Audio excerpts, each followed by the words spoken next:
The quiet chemistry of rain, a soothing look at the water cycle. Segment 1. Rainwater composition, the foundation of all falling water. Welcome to The Quiet Chemistry of Rain, a journey into the gentle science of water, atmosphere, and life itself. If you're here to rest, to drift away into peaceful contemplation, you've come to the right place. In this first segment, we'll explore the fundamental composition of rainwater, the remarkable mixture of elements that falls silently from the sky, nourishing our world in ways both visible and invisible. Let's begin with something quite beautiful to consider. Every single raindrop that falls contains far more than simple water. Rainwater is what we call a mixed electrolyte, a subtle blend of chemical components that interact with each other in delicate balance. Within each drop, we find major ions like sodium, potassium, magnesium, and calcium. These are the building blocks that water carries from the earth below and the seas around us, lifted high into the atmosphere, only to return again in this endless cycle. As we think about these major ions, consider also that chloride and bicarbonate travel alongside them in the water. Bicarbonate in particular plays a role in maintaining the pH of rainwater, helping to balance the acidity and alkalinity of each drop. Sulfate too is present, though often in quieter amounts than some other ions. These major constituents form the backbone of rainwater's composition, the primary elements that define its character and influence. But rainwater contains far more than just these major components. Beyond the primary ions, there exists a quieter world of minor constituents that adds to the complexity and wonder of each droplet. Iodine traces through the water, an element essential to life, carried up from the oceans and incorporated into rain. Bromine and boron are present as well, those lesser-known elements that play their subtle roles in Earth's chemistry. Iron and alumina, along with silica, round out this array of minor constituents. Each one, though present in smaller quantities, contributes to the intricate composition of rainwater. Now, here's something worth contemplating as you rest. Dust particles are added locally to rainwater, making each raindrop's chemistry slightly unique. This means that rain falling in one region carries a different signature than rain falling just miles away. Your local rain is distinctive, carrying the particular essence of your surroundings, influenced by the dust that rises from your soil, your roads, and your landscape. In this way, every raindrop becomes a small messenger, telling a story about where it came from and what it passed through. The ions in rainwater don't arrive in isolation. They come from multiple sources, each contributing their unique mix to the water cycle. The oceans are perhaps the most generous contributor, sending sodium and chloride upward in the form of sea spray and evaporated water. Freshwater sources too contribute their ions. Saline lakes add their salts to the water that evaporates from their surfaces. The land masses themselves, through soil weathering and dust, add calcium, magnesium, and other mineral ions. Vegetation releases organic compounds and other elements into the atmosphere. Industries contribute various ions through their emissions, and volcanic activity in certain regions adds its own distinctive signature to the rainwater above. Imagine rainwater falling over a coastline. Notice how it typically carries higher chloride content than rain that falls far inland. This makes sense when you consider the source. Near the ocean, sea spray rises, laden with salt, and the chloride ions from seawater become incorporated into the clouds. The salty air, the misty sea breeze, the constant dialogue between ocean and atmosphere, all of this influences what falls as rain in coastal regions. The rain there tastes different, feels different, carries the ocean within it. In arid regions of the world where water is scarce and precious, something called cyclic salt influences the chemistry of rainwater in important ways. When rain falls rarely and evaporation rates are high, minerals become concentrated.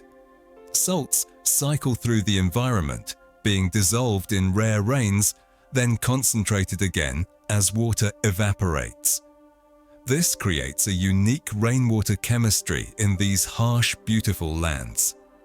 The pH of rainwater is something we should understand gently. Usually, rainwater ranges from a pH of 4.6 to 7.0, depending on local sources and pollution. Now pH of 7 is considered neutral, so much rainwater is actually slightly acidic naturally. When rainwater drops below a pH of 5.7, it contains dissolved gases or acids like sulfur dioxide, sulfuric acid, or hydrochloric acid. These are often pollutants, industrial emissions that have entered the water cycle. But even natural rainwater tends toward the acidic side, influenced by carbon dioxide in the air forming weak carbonic acid. Here's a fact that might surprise you in its delicacy. Bicarbonate ion content in rainwater is usually very low. You might expect that such an important buffering compound would be more abundant, but rainwater typically carries minimal amounts. This is significant because it means that rainwater doesn't have a strong internal capacity to neutralize acids. This is where calcium becomes important. In terms of neutralization factors in rainwater, calcium is the most effective, followed by magnesium and ammonium. These cations work quietly to buffer the water to maintain its chemical stability, much like gentle hands steadying something precious. As we conclude this first segment on rainwater composition, take a moment to appreciate the complexity hidden in each droplet. What seems simple, water falling from the sky, is actually an intricate mixture of elements and ions, each with its own story, each contributing to the whole. The rain that falls where you are carries the particular signature of your region, your climate, your world, and it has traveled through an enormous journey just to reach you. The composition of rainwater reminds us that nothing in nature exists in isolation. Everything is connected, everything affects everything else. The chemistry of a raindrop is the chemistry of oceans and mountains, of vegetation and cities, of volcanic mountains and quiet lakes. To understand rainwater is to understand the interconnectedness of our world, and perhaps to understand this is to find a certain peace. Segment 2. Water cycle and rain formation. The eternal dance of transformation. Welcome back to the quiet chemistry of rain. We've now explored the components of rainwater, and you might be wondering, how does all of this begin?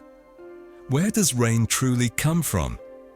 In this segment, we'll journey through the water cycle itself, understanding the gentle transformation of water as it moves from earth to sky to earth again, in an endless rhythm that has existed for billions of years.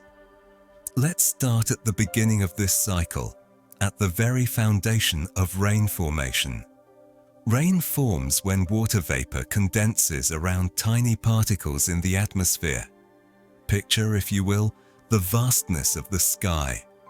Floating there, invisible to our eyes, is water in its gaseous form.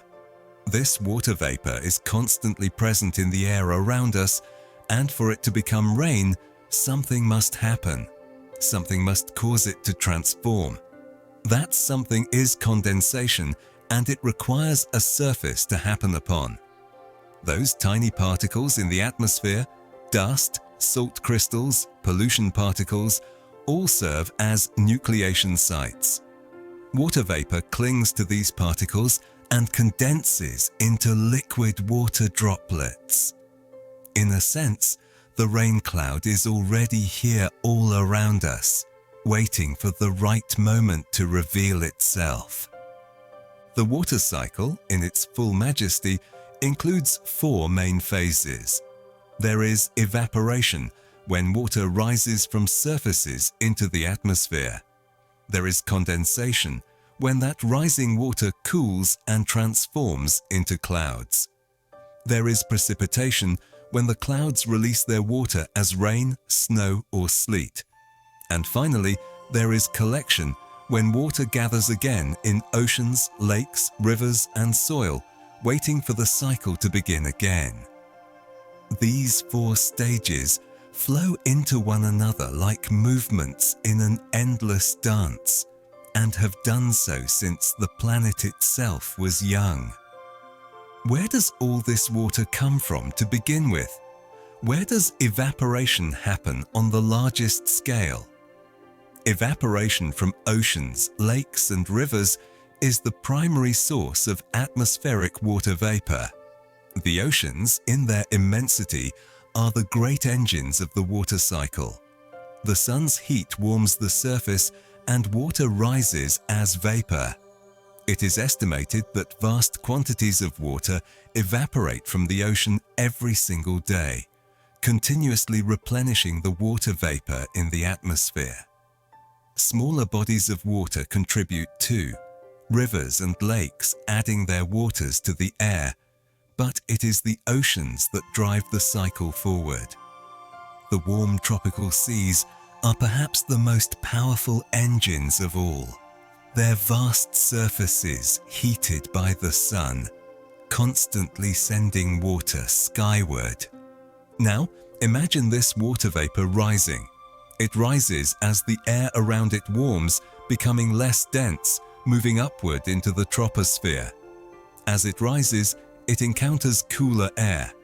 And here is where something remarkable happens. Condensation occurs when warm, moist air rises and cools, forming clouds. There is a temperature at which air can no longer hold all the water vapor it contains. This is called the dew point. When the air cools to this temperature, the water vapor condenses into liquid water. It condenses onto those tiny particles, those nucleation sites, and suddenly, invisibly small water droplets form. Millions upon millions of them, all clustering together, creating something we can see. The cloud is born. Think about the movement of air that creates these clouds. Warm, moist air rises naturally, like breath ascending in cold air. As it rises higher into the atmosphere, the air pressure decreases and the air expands. As it expands, it cools. This cooling is the key to cloud formation, and it happens in a remarkably consistent and predictable way. Sometimes air is forced to rise by meeting a mountain or a weather front, and this forced lifting creates clouds more readily. Other times, air rises simply because it has been warmed by the sun and is naturally less dense than the cooler air around it.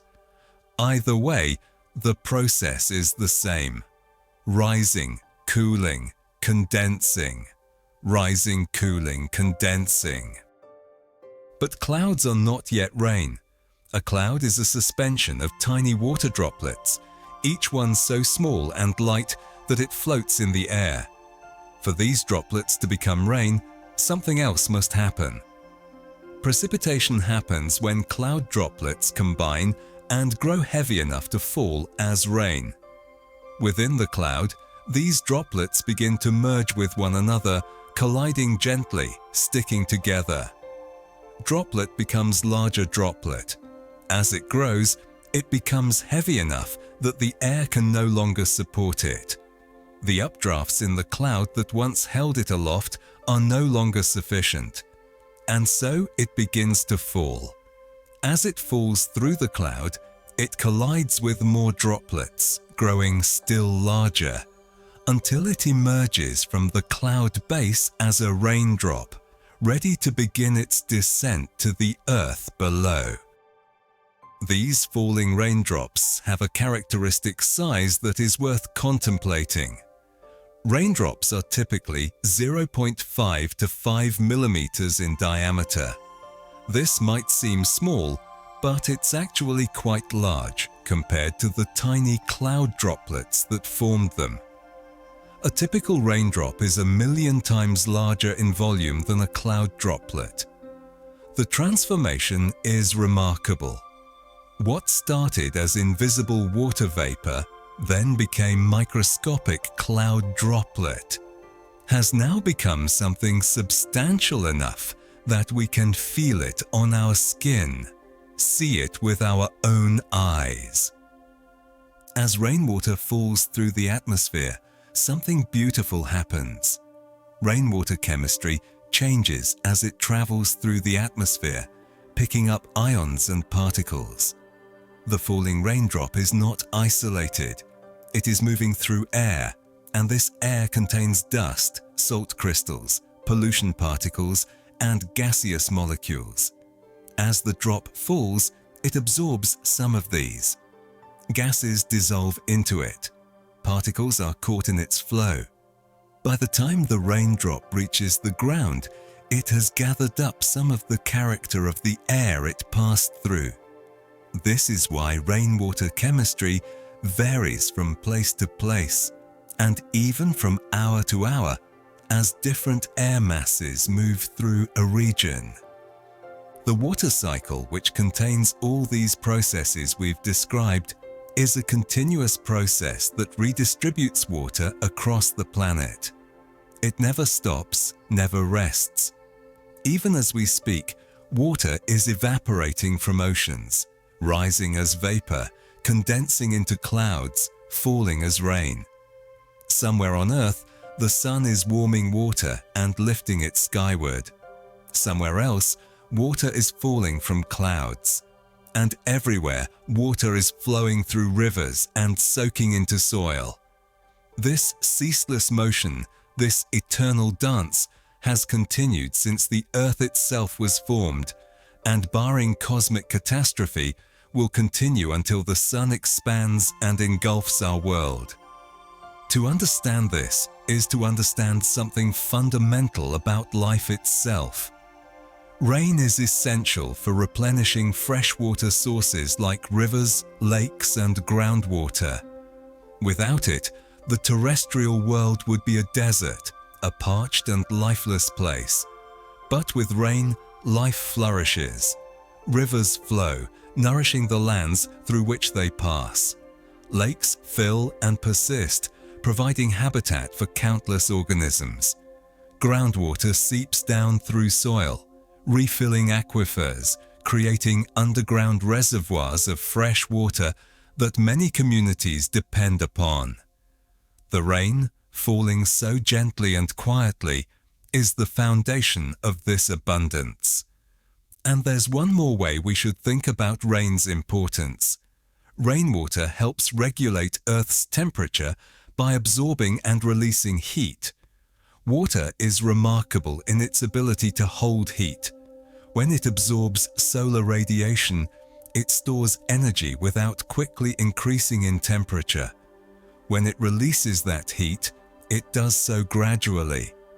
The water cycle, with its immense quantities of water constantly moving between Earth and sky, acts as a heat distribution system for the entire planet.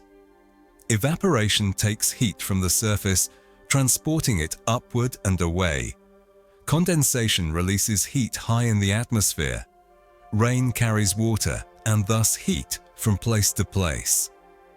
This regulation of temperature is one of the reasons why the Earth's climate is stable enough for life to flourish. As you rest now, consider the water cycle in its full majesty. Visualize the water evaporating from a distant ocean, rising invisibly into the sky.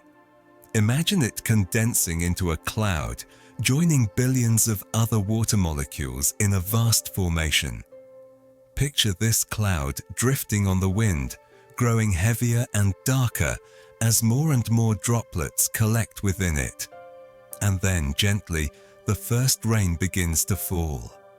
Down through the atmosphere it comes, gathering the scent and character of the air until finally it reaches the ground where it began. And then the cycle begins again. An endless rhythm, an eternal dance, the heartbeat of our living world. Segment 3. Acid Rain Chemistry. Understanding the Clouded Waters. Welcome to the third segment of The Quiet Chemistry of Rain. We have explored the composition of rainwater and the mechanisms by which it forms. Now, we must discuss something more sobering, yet no less important to understand. We must talk about acid rain, a phenomenon born from human industry, yet intimately connected to the natural chemistry of water and atmosphere. Understanding acid rain helps us appreciate both the delicate balance of our environment and the consequences when that balance is disrupted. Let's begin with understanding what causes acid rain. Acid rain is caused by emissions of sulfur dioxide and nitrogen oxides reacting with water molecules in the atmosphere. These compounds, sulfur dioxide and nitrogen oxides, are primarily products of human industrial activity.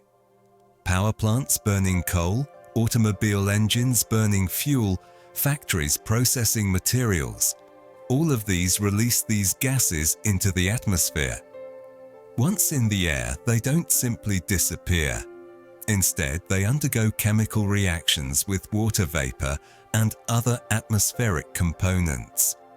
The result is the formation of acids within the clouds and rainwater. The main acids that form in acid rain are sulfuric acid and nitric acid.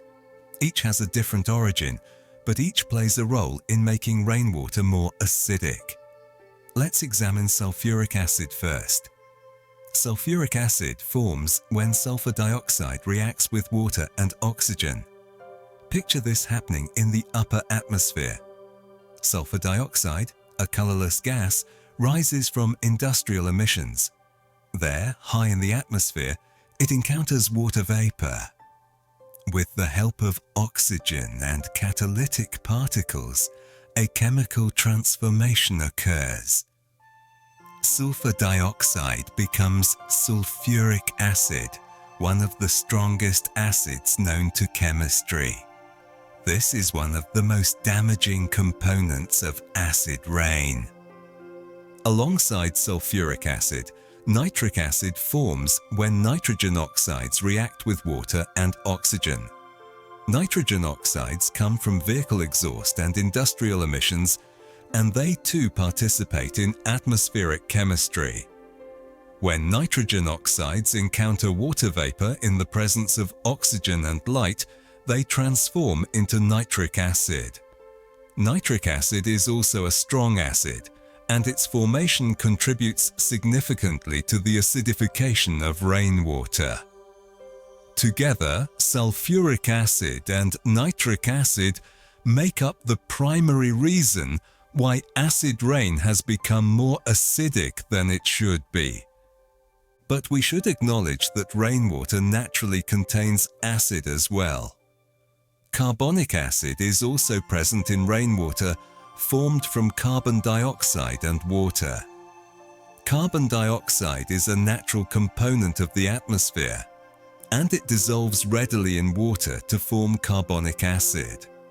This is why even pristine, unpolluted rainwater tends to have a pH slightly on the acidic side.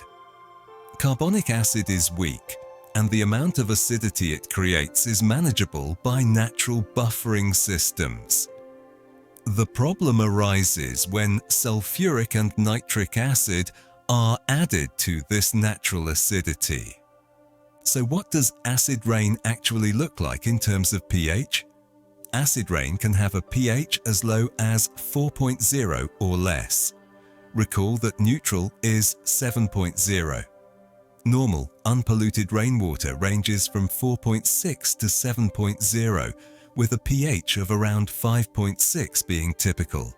But acid rain, heavily polluted with sulfuric and nitric acid, can drop to 4.0 or even lower.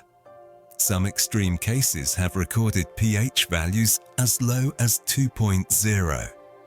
At these extreme levels, the rainwater is comparable in acidity to vinegar or lemon juice.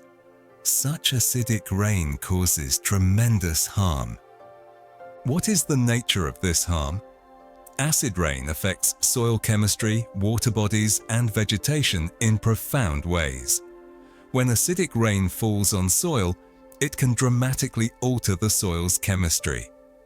Acids dissolve minerals in the soil, leaching out calcium, magnesium, and other nutrients that plants need. The soil becomes depleted of these essential elements. The acid can also cause increased solubility of aluminum in the soil, and aluminum can become toxic to plants and aquatic organisms at high concentrations. The soil, once fertile and full of life, becomes less able to support the plants and organisms that depend on it. Now, in the face of this acidity, we find something beautiful: the capacity for neutralization.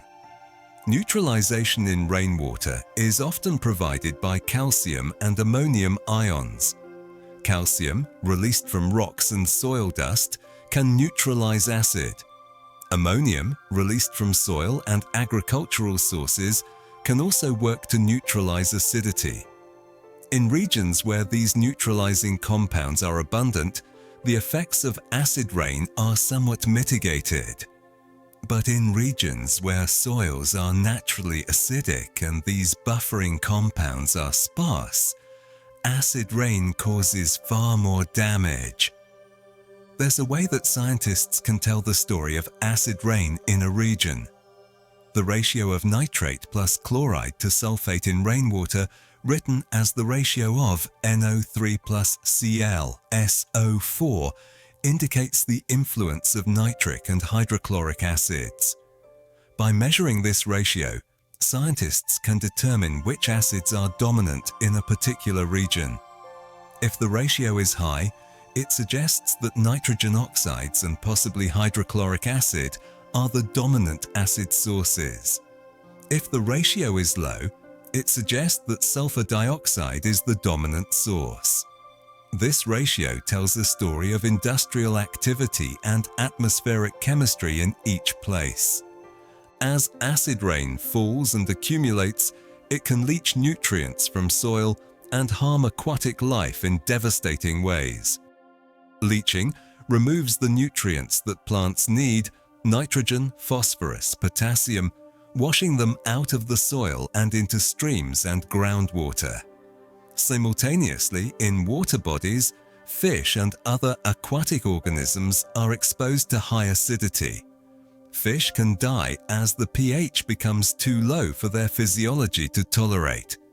Aquatic plants struggle in such conditions. Whole ecosystems can be disrupted, with the more sensitive species being the first to disappear. Yet, here is something to contemplate. In understanding acid rain and its causes, humanity has also begun to address it. Many countries have implemented regulations on industrial emissions, reducing sulfur dioxide and nitrogen oxide releases. Some of these regions are seeing improvements in their rainwater pH as the acidity begins to decrease. This shows that while humans created this problem, we also have the ability to address it.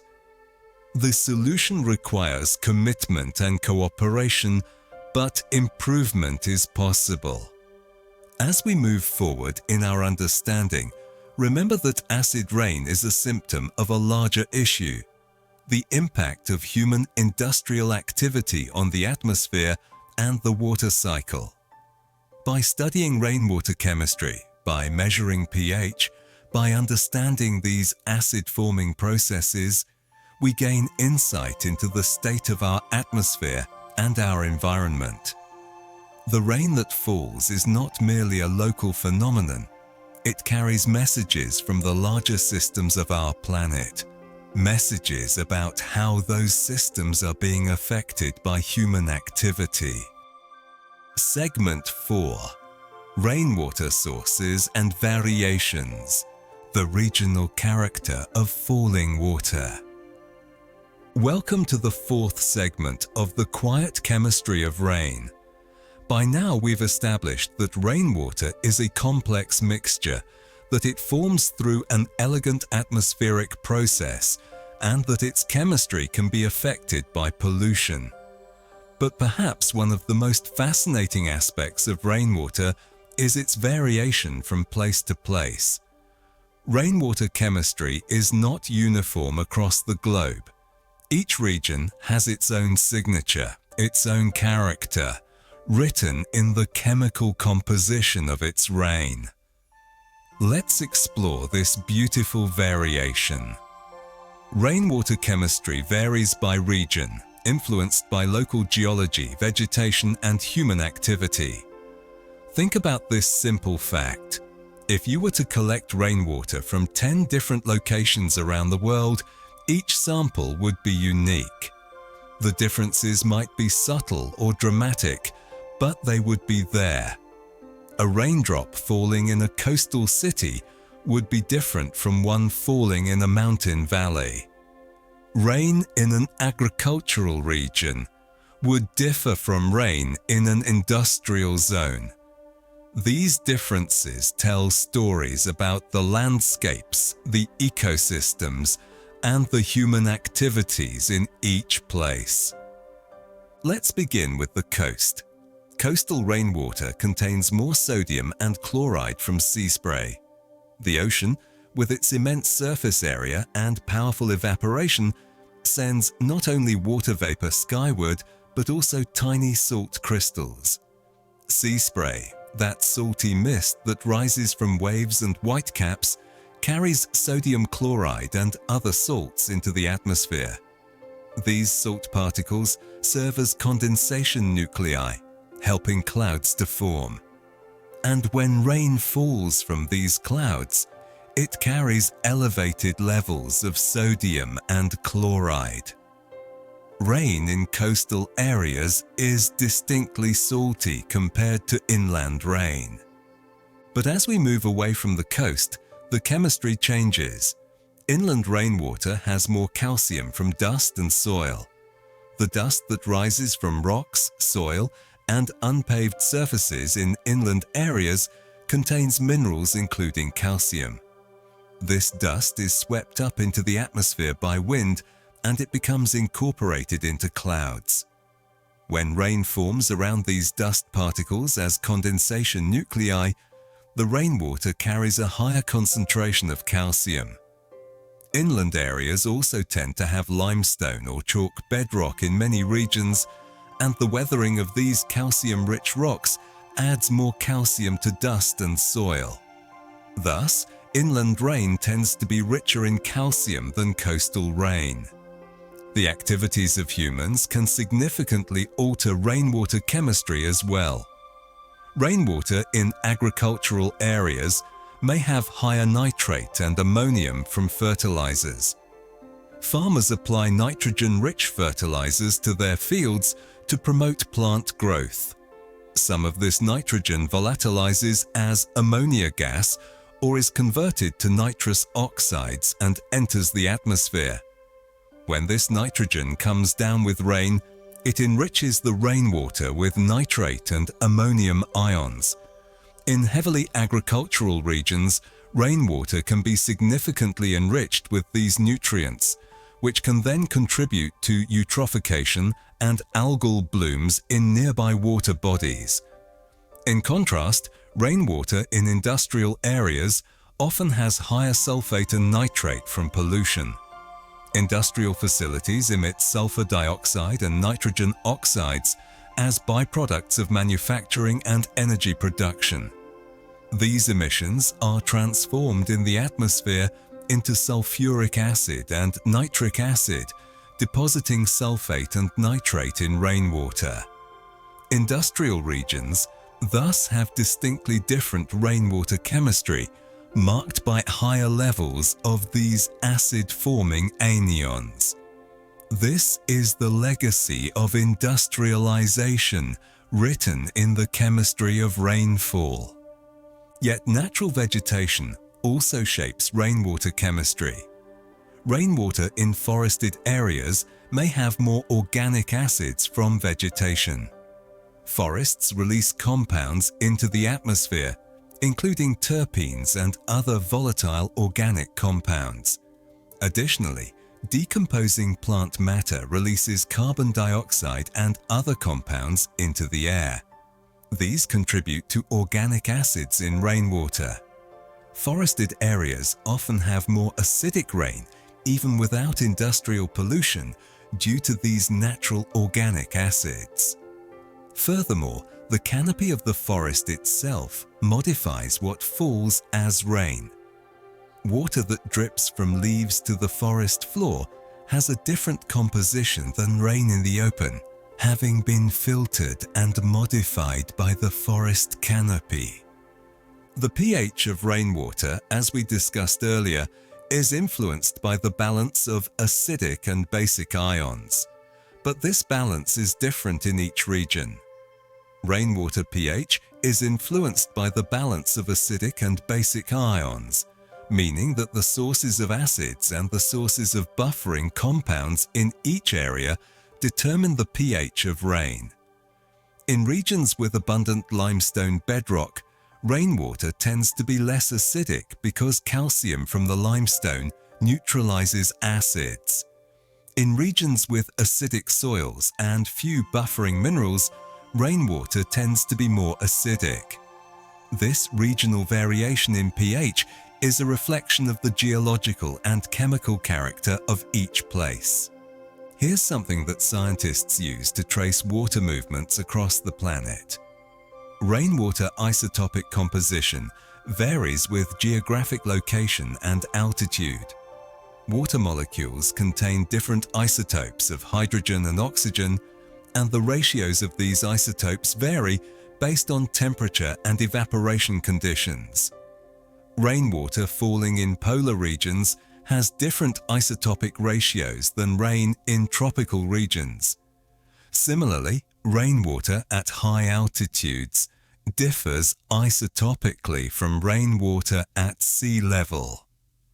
By analyzing the isotopic composition of rainwater, scientists can determine where the water came from, how it was transported, and even trace pollution sources.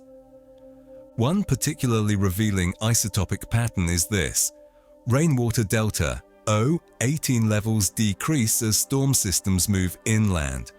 Delta O18, often written as delta 18O, is a measure of the ratio of oxygen 18 to oxygen 16 isotopes. When a storm system moves from the ocean inland, water is progressively removed from the air through precipitation. The water that falls out tends to be enriched in heavier isotopes, leaving the remaining water vapor depleted in those heavier isotopes. This means that as a storm moves inland, successive rainfall events become progressively depleted in O18. By measuring this gradation, scientists can track the movement of weather systems and understand the journey of water vapor.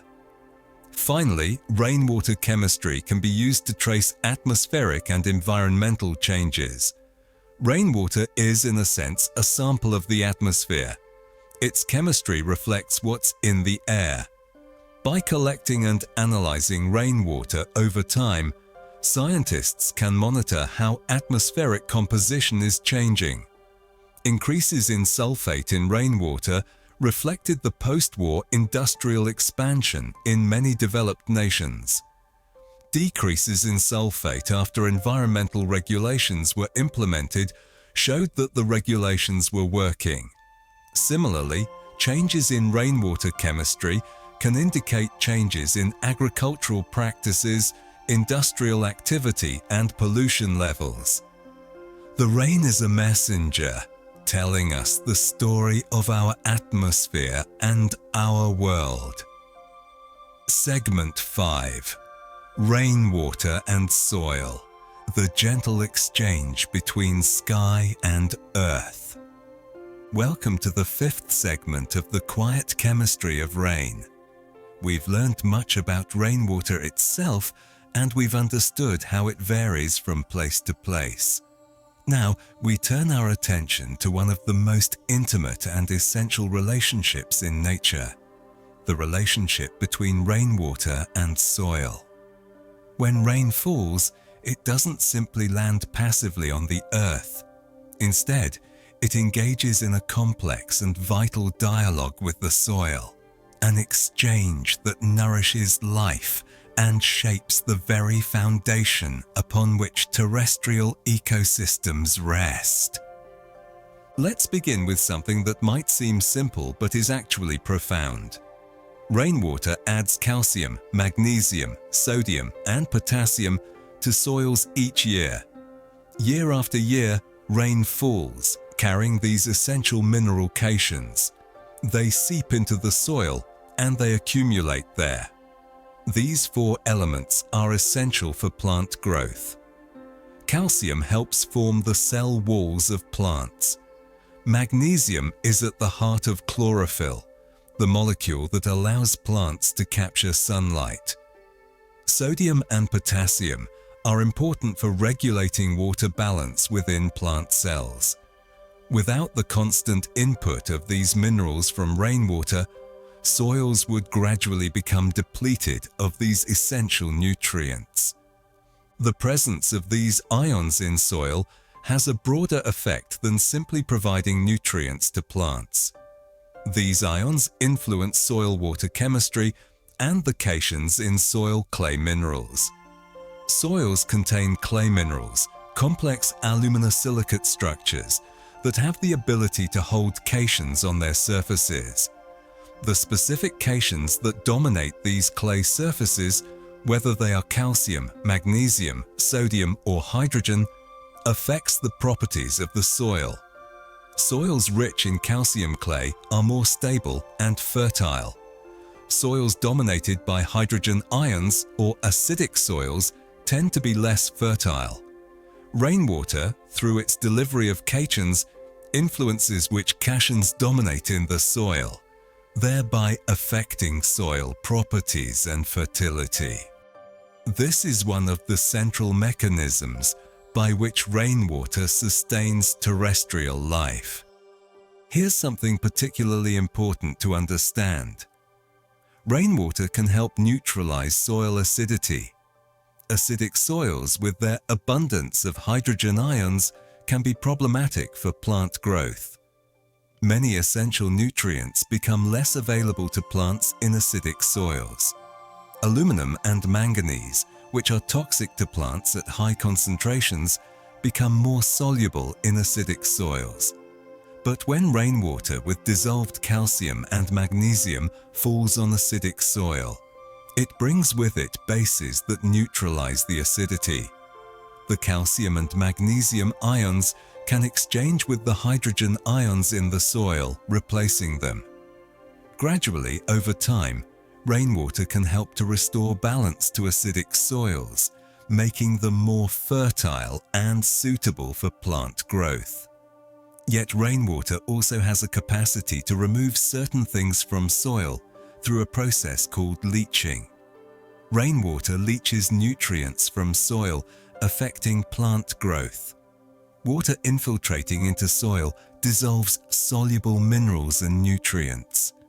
These dissolved nutrients are then carried deeper into the soil, away from the root zone where plants need them. In regions with heavy rainfall, leaching can be particularly significant. Potassium, nitrogen, and other mobile nutrients are washed away.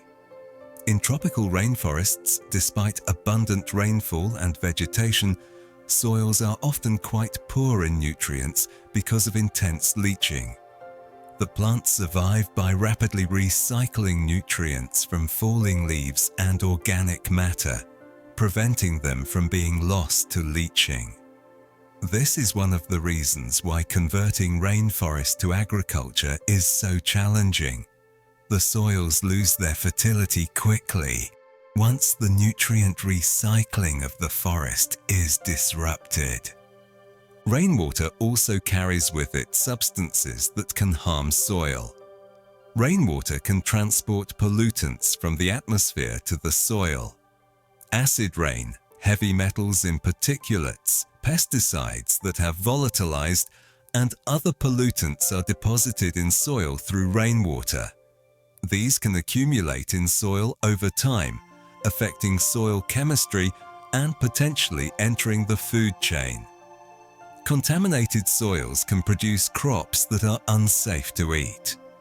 Pollutants in soil can affect soil organisms and the broader soil ecosystem. Yet, let's not forget the benefits. Rainwater is a natural fertilizer, adding essential nutrients to the soil. While commercial fertilizers are produced through energy-intensive industrial processes, rainwater brings nutrients freely from the atmosphere, from dust, from sea spray, from vegetation. For most of human history, these inputs from rainwater were the primary source of soil fertility. Indigenous agricultural systems developed sophisticated understanding of how to work with these natural nutrient cycles, using crop rotation, fallowing fields, and other practices to maintain soil fertility without depleting it. Understanding the role of rainwater as a fertilizer helps us appreciate the wisdom of these traditional approaches. At the same time, we must acknowledge that heavy rainfall can cause harm. Rainwater can cause soil erosion if it falls too heavily. When rain falls with great intensity and force, it strikes the soil with tremendous energy. If this energy is not dissipated, if there are no plants or leaf litter to break the force of the impact, the raindrops can dislodge soil particles and wash them away. Topsoil, the fertile upper layer of soil, is particularly vulnerable to erosion. Once topsoil is lost, it takes decades or centuries to regenerate. This is why maintaining vegetation, maintaining soil structure, and managing rainwater carefully is so important in landscape management. Among the vital functions rainwater performs in soil is this: rainwater helps maintain soil moisture, crucial for plant life. Soil moisture is what allows plants to extract water and nutrients from soil. It's what allows soil organisms to survive. It's what allows chemical reactions to occur within the soil. Rainwater is the primary source of this soil moisture in most terrestrial environments. Without sufficient rainfall, soil dries out and life cannot flourish. The water that falls as rain percolates into soil, fills its pores, and sustains the entire terrestrial ecosystem. Rainwater chemistry, in its interaction with soil, creates another important process. Rainwater can dissolve minerals in the soil, making them available to plants. Soil contains many minerals that plants need, but they exist in forms that plants cannot directly absorb. Rainwater, which is slightly acidic, dissolves these minerals, converting them into forms that plants can extract. Iron, which often exists in soil as insoluble compounds, can be dissolved by rainwater and taken up by plant roots.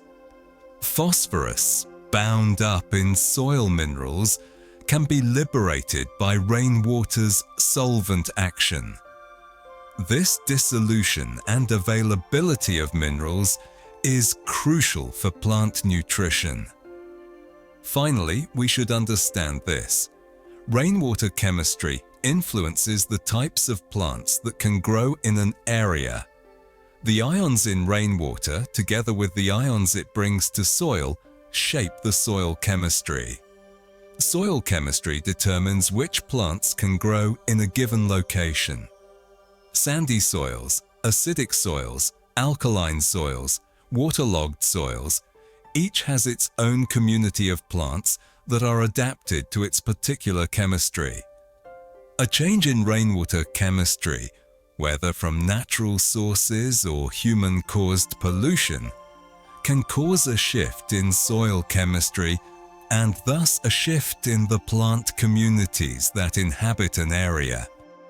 In this way, rainwater falling silently from the sky determines what vegetation clothes the land.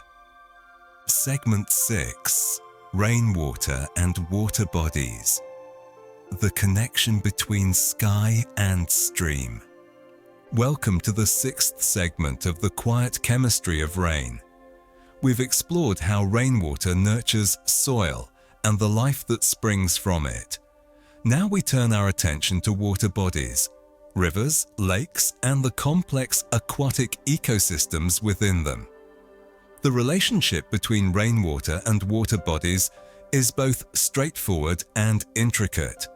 Understanding it allows us to appreciate both the beauty and the fragility of aquatic environments. Let's start with perhaps the most obvious role of rainwater. Rainwater replenishes rivers, lakes, and groundwater. Without rainfall, these water bodies would slowly dry up, fed only by slow groundwater seepage and melting snow in high mountains. The rain falling across the landscape flows in streams and seeps into the ground, all of it eventually making its way to rivers and lakes. In dry seasons, when no rain falls, it is often the groundwater that has been recharged by past rainfall that keeps rivers flowing and lakes full. The connectivity between rain falling on a mountainside and a river valley below, though invisible, is absolute. The water that fills a lake was once rain. However, rainwater does not arrive at water bodies in a pristine state. Rainwater can carry pollutants into water bodies. As we learned earlier, rainwater can carry heavy metals, acid compounds, pesticides, and other pollutants. When this polluted rain falls on water bodies, or when it falls on land and then flows into water bodies, it brings these contaminants with it. A small lake surrounded by industrial areas may receive rain that carries sulfuric acid and heavy metal particles. These settle into the lake, accumulating over time. The water body becomes contaminated and aquatic life suffers. Yet rainwater's primary impact on water bodies is chemical. Rainwater chemistry affects the pH and nutrient levels of water bodies. The pH of a lake is not fixed. It changes seasonally and over longer timescales as the chemistry of the rainwater that feeds it changes. Rainwater carrying carbonic acid from atmospheric carbon dioxide lowers pH slightly. Rainwater enriched with nitrogen from agricultural areas raises nitrogen levels. The cumulative effect of rainwater composition over weeks, months, and years shapes the chemical character of water bodies. This is why understanding rainwater chemistry is essential to understanding and managing aquatic environments. Here's something that might seem counterintuitive. Rainwater can dilute pollutants in water bodies. if a water body has become concentrated with pollutants from past pollution, heavy rainfall can dilute those pollutants, spreading them through a larger volume of water and thus reducing their concentration. This dilution effect, while it might temporarily improve water quality, doesn't actually remove the pollutants. They're still there, now spread throughout a larger volume, and as the water level recedes during drier periods, the pollutants may become concentrated again. Still, the diluting effect of rainstorms can provide temporary relief and reduce acute toxicity in water bodies. We must acknowledge a more destructive effect of rainfall. Rainwater can cause flooding if it falls too heavily. In extreme rainfall events, the water running off the land overwhelms river channels. Floods inundate surrounding areas, carrying soil, nutrients, and pollutants from the land into water bodies in massive pulses. During the flood, water bodies become murky with suspended sediment. Fish and other aquatic organisms struggle in the turbulent, sediment-laden water. Once the flood recedes, layers of sediment are left behind. While this sediment deposition is part of natural river dynamics and has historically been important for soil formation and landscape change, extreme floods caused by climate change and altered land use can be destructive rather than constructive. Among the physical changes that rainwater brings to water bodies is this: rainwater can carry sediments into water bodies, affecting clarity and ecosystems. Especially during heavy rainfall, water flowing over land picks up particles of soil and sediment. This suspended sediment is carried into streams and rivers and eventually into lakes and coastal areas. Suspended sediment reduces the clarity of water, blocking sunlight from penetrating. This sunlight is essential for the photosynthesis of aquatic plants and algae. Sediment can also clog the gills of fish and other aquatic organisms. Yet sediment also carries organic matter and nutrients, providing food for the aquatic ecosystem. The balance between these negative and positive effects of sediment depends on the amount and type of sediment, and on the ecology of the specific water body. The relationship between nutrients and aquatic life is profound. Rainwater can transport nutrients from land to water bodies, supporting aquatic life. Nitrogen and phosphorus, washed from soil and vegetation, are transported by rainwater into water bodies. Aquatic plants and algae utilize these nutrients for growth. Herbivores feed on these plants, carnivores feed on herbivores, and a whole aquatic food web is sustained. In this sense, rainwater carrying nutrients downslope from the terrestrial ecosystem supports aquatic life.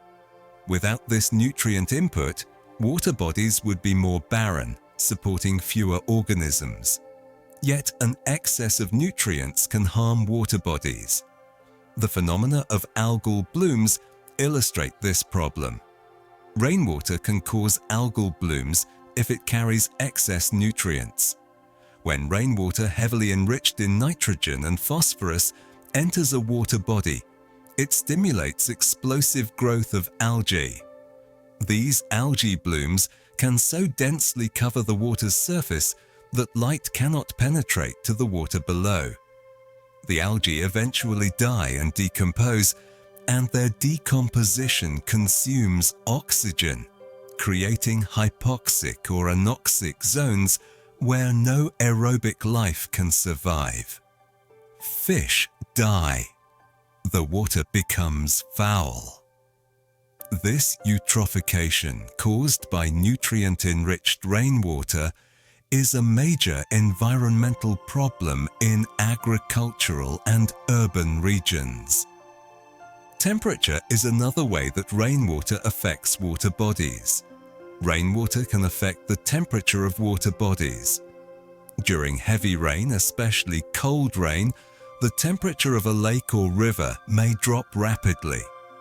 This sudden temperature change can stress aquatic organisms, especially those sensitive to rapid shifts in temperature. Conversely, in summer, after a long hot period, rain can provide relief and moderate the temperature. The thermal dynamics of water bodies are influenced by patterns of rainfall and runoff. Finally, let's consider the community of organisms that inhabits water bodies. Rainwater chemistry influences the types of organisms that can live in water bodies.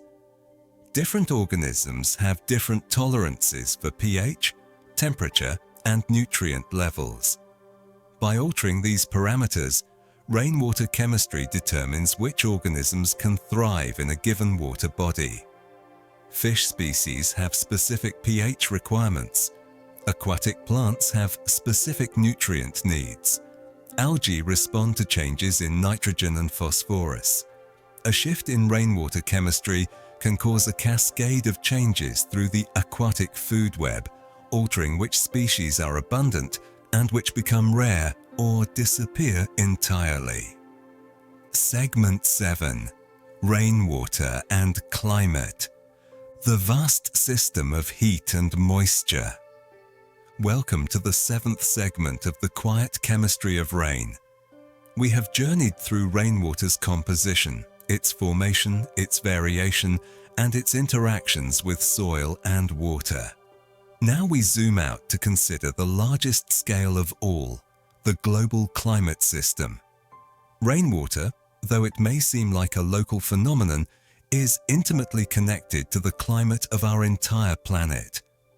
Understanding this connection helps us grasp how water, in all its forms, shapes the world's weather and climate. Let's begin with a truth that is both beautiful and humbling.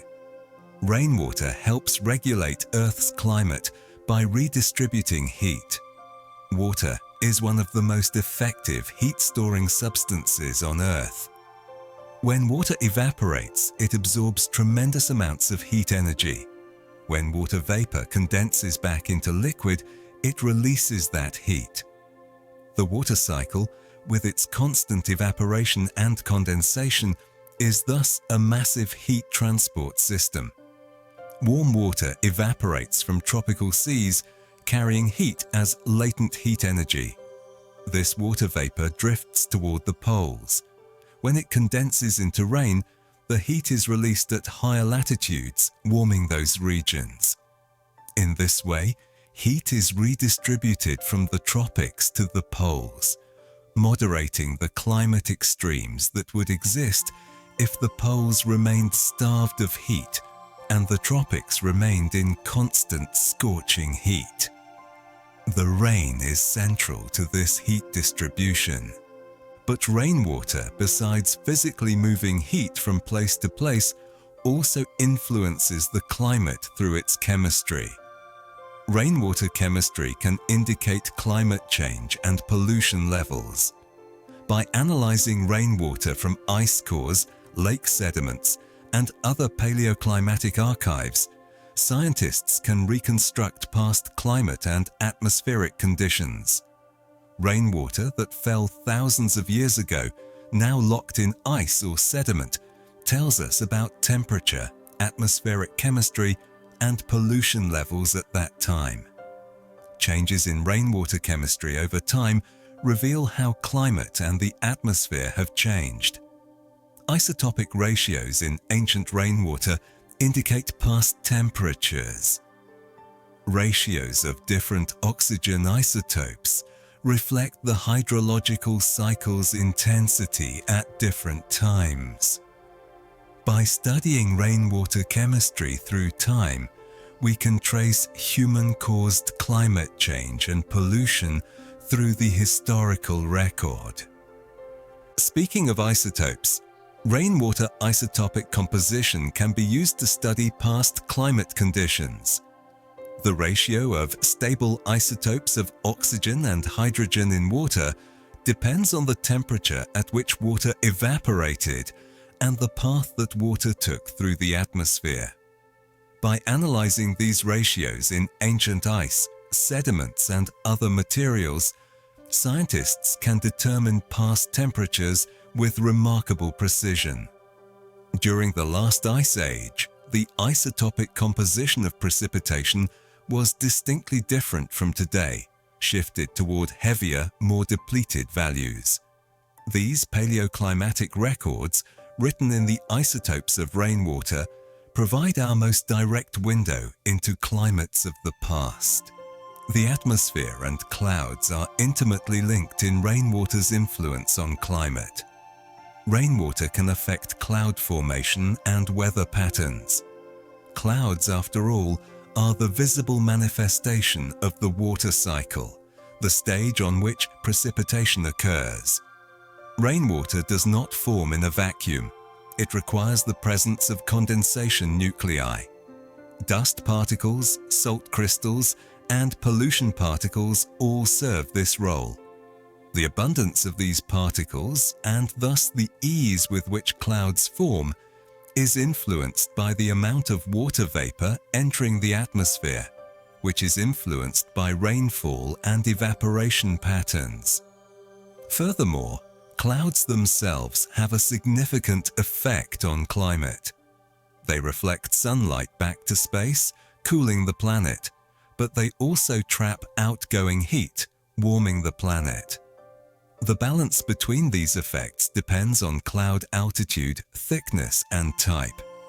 Rainwater, through its role in cloud formation, thus influences the global radiative balance and weather patterns. The chemistry of the atmosphere itself is influenced by water. Rainwater can influence atmospheric chemistry by absorbing and releasing gases. Rainwater is not chemically inert. It can dissolve various gases and participate in atmospheric chemistry. Carbon dioxide dissolves in rainwater to form carbonic acid. Sulfur dioxide and nitrogen oxides dissolve and react to form acids. Ozone can dissolve into rainwater. The water cycle thus participates in atmospheric chemistry, absorbing gases and transporting them around the globe. This influences not just rainwater chemistry, but the chemistry of the entire atmosphere. Here's an important point about pollution removal. Rainwater can help remove pollutants from the atmosphere. This is, in a sense, a silver lining to precipitation. When rain falls through an atmosphere polluted with aerosol particles, dust, and gases, it removes many of these pollutants. Rain acts as a natural cleaning process for the atmosphere. After a rainstorm, the air often feels cleaner and smells fresher because the pollutants have been washed out.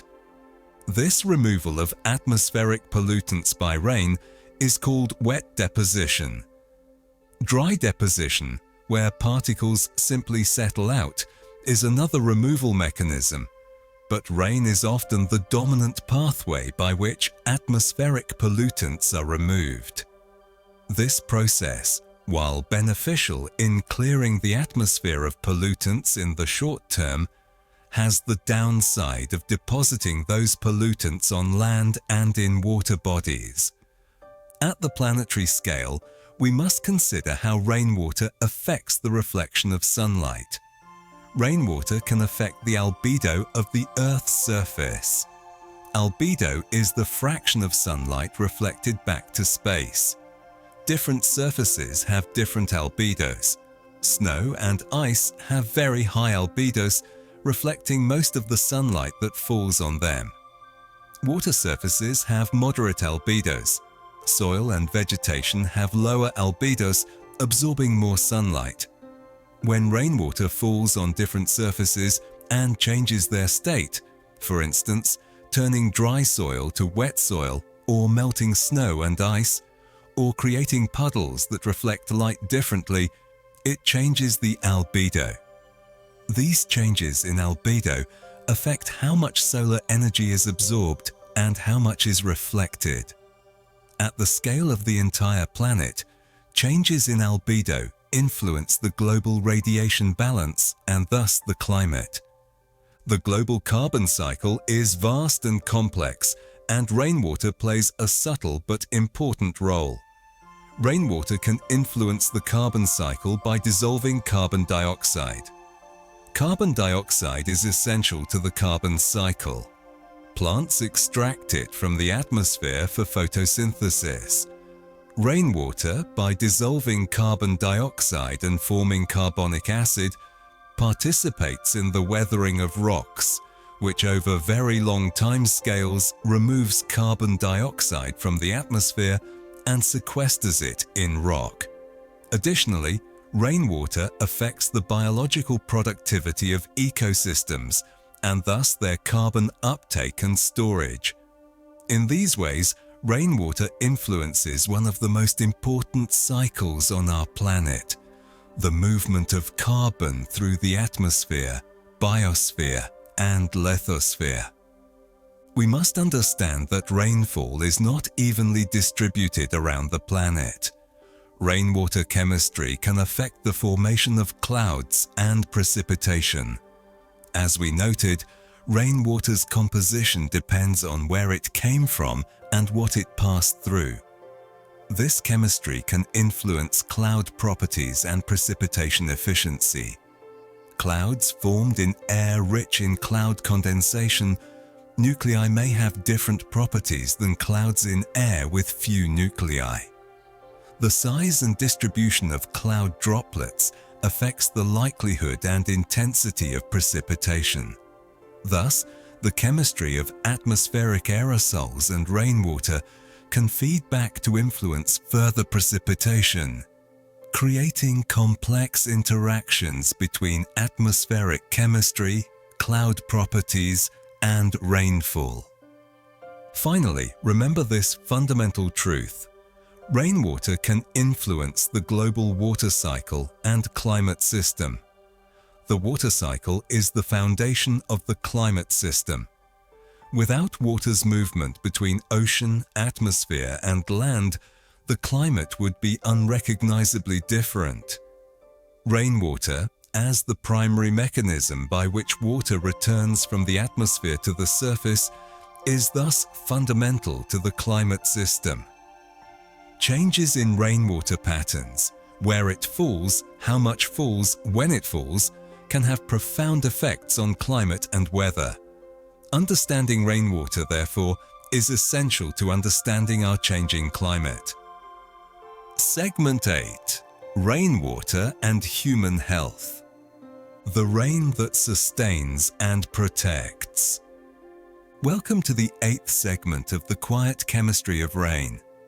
We have explored how rainwater sustains ecosystems, shapes landscapes, and influences climate. Now, we turn our focus closer to home, to the ways in which rainwater directly and indirectly affects human health and well-being. This connection is profound and multifaceted, spanning from basic water needs to disease transmission to the quality of our food. Let's begin with the most direct human use of rainwater.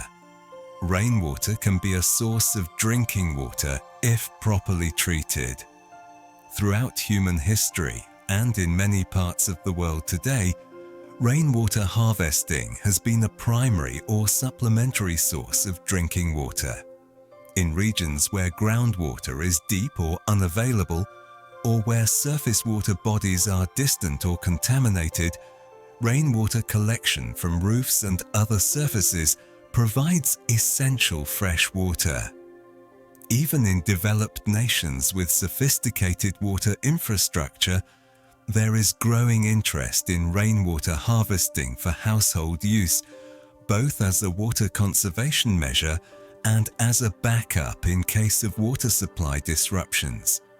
Untreated rainwater is not always safe to drink, as it can carry bacteria and parasites from roof surfaces or contain dissolved substances.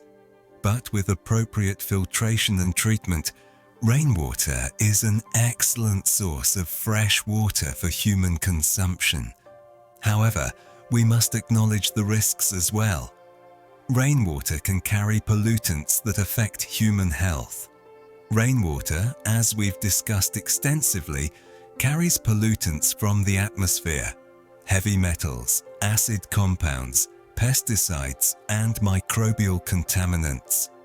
If this polluted rainwater is used for drinking, cooking, or irrigation of food crops without treatment, it can harm human health. Heavy metals like lead and mercury can accumulate in the body and cause neurological and reproductive damage. Acid rain can affect the solubility of toxic metals in soil and water. Microbial contaminants can cause waterborne diseases. Pesticides and other industrial chemicals can have various toxic effects. The safety of rainwater for human use depends fundamentally on the nature and extent of atmospheric pollution where the rain falls. Rainwater chemistry can indicate the presence of harmful substances. By analyzing rainwater, environmental agencies can determine what pollutants are present in the atmosphere. If rainwater from a particular region shows elevated levels of heavy metals or other toxins, this indicates that the atmosphere in that region is polluted with these substances. Regular monitoring of rainwater chemistry allows health authorities to track pollution levels and warn the public if harmful substances are present. This surveillance function of rainwater monitoring is important for protecting human health. The rain falling on crops affects the safety and quality of what we eat. Rainwater can affect the quality of crops and food. If the rainwater falling on crops is contaminated with heavy metals or other toxins, these substances may be taken up by the plants and incorporated into the edible portions. Crops grown in areas with contaminated rainwater may produce food that is unsafe to eat. Lead from acid rain can accumulate in vegetables. Pesticides washed into soil by rainwater can be taken up by crops. Industrial pollutants deposited by rainwater can contaminate the food supply. Thus, rainwater quality directly affects food safety and nutrition. In an interesting positive note, rainwater can help wash away dust and allergens from the air. Many people find that they have fewer allergy symptoms after a rainstorm. This is not purely psychological. Rain actually removes airborne dust and pollen. The rain washes these particles out of the atmosphere and deposits them on the ground. People with allergies to pollen and dust experience relief as these allergens are removed from the air they breathe. In this way, rain provides a health benefit to people with allergies and asthma. Beyond allergens, rainwater reduces air pollution more broadly. Rainwater can reduce air pollution by removing particulates. Particles like soot, dust, and aerosol droplets accumulate in the atmosphere, reducing visibility and affecting human health. When rain falls, these particles are removed from the air and deposited on surfaces or in water. The air becomes clearer and cleaner. Respiratory health improves when air pollution levels decrease following rain. This reduction in air pollution from rainfall is one mechanism by which rain provides health benefits beyond its role in providing fresh water. There's a subtle but important connection between rainwater and disease transmission. Rainwater can affect the spread of diseases by influencing water quality.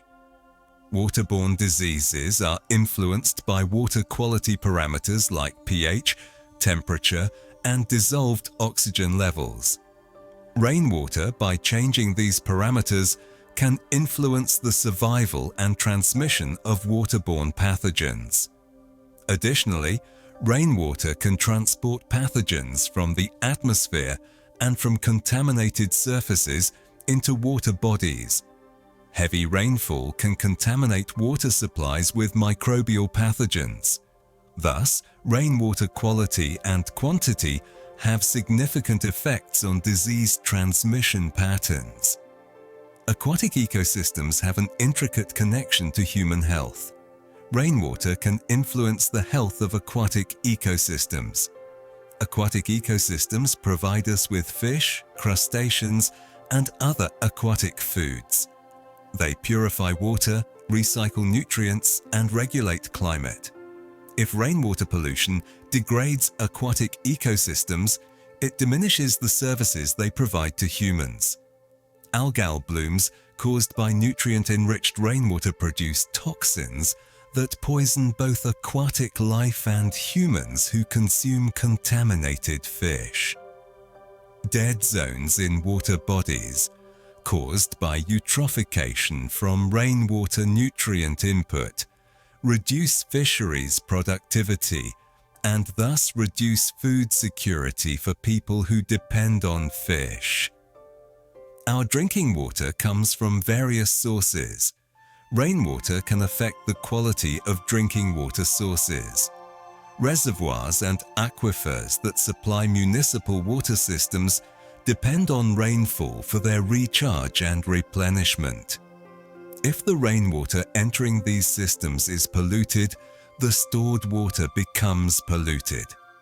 Water treatment facilities may be unable to fully remove all pollutants, especially if pollution levels are high. The quality of drinking water is thus dependent on the quality of the rainwater that recharges the water supply sources. This is why protecting watershed areas and reducing atmospheric pollution are important for ensuring safe drinking water. Finally, rainwater chemistry provides a tool for monitoring environmental health. Rainwater chemistry can be used to monitor environmental health. Regular sampling and analysis of rainwater provides information about atmospheric and environmental conditions. Changes in rainwater chemistry over time can signal changes in pollution levels or emerging environmental problems. If rainwater begins to carry elevated levels of a particular contaminant, this alerts authorities to investigate the source and take corrective action.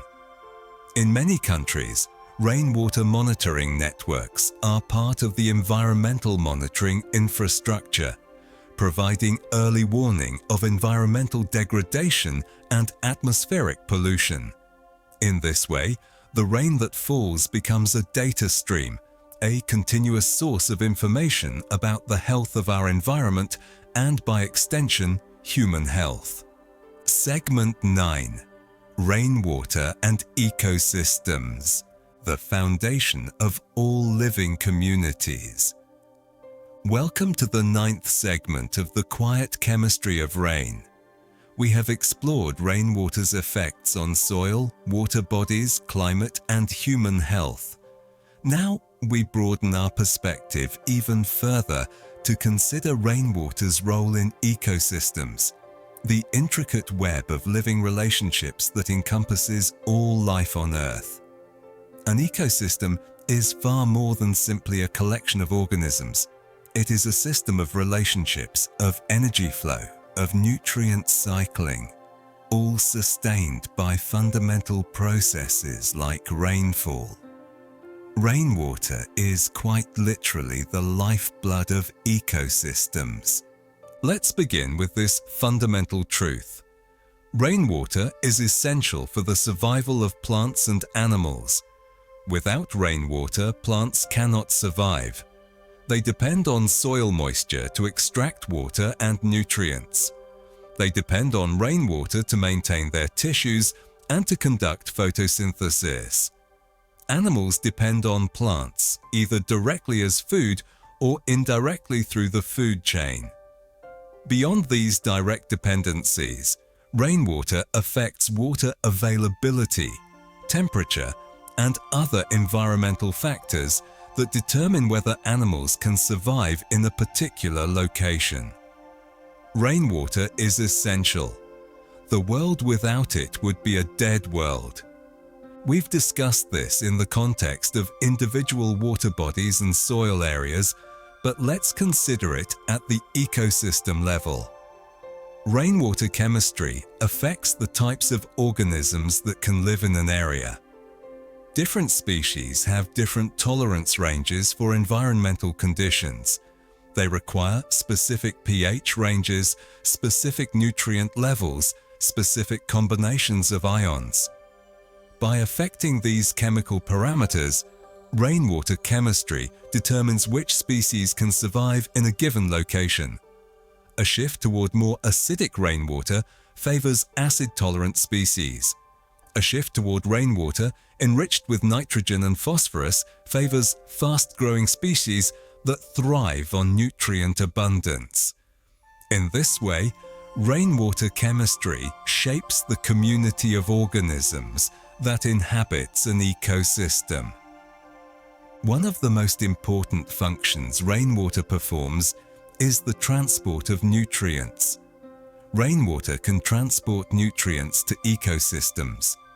Nitrogen, phosphorus, and other nutrients are washed from the atmosphere and from terrestrial areas into ecosystems. These nutrients are essential for life. Without sufficient nitrogen and phosphorus, plants cannot grow, and without plants, the entire food web collapses. Rainwater is often the primary mechanism by which these nutrients enter ecosystems, especially in remote areas far from geological sources of these elements. The rain, bringing gifts of nutrients from the atmosphere, sustains the productivity of ecosystems. There's a broader way to think about rainwater's role in ecosystems. Rainwater can help maintain the balance of ecosystems. Ecosystems are systems in balance, maintained by complex feedback loops and interactions. Rainwater, with its variability in amount and chemistry, is one of the main forces that maintains this balance. Flooding, triggered by heavy rainfall, clears out old sediments and creates space for new growth.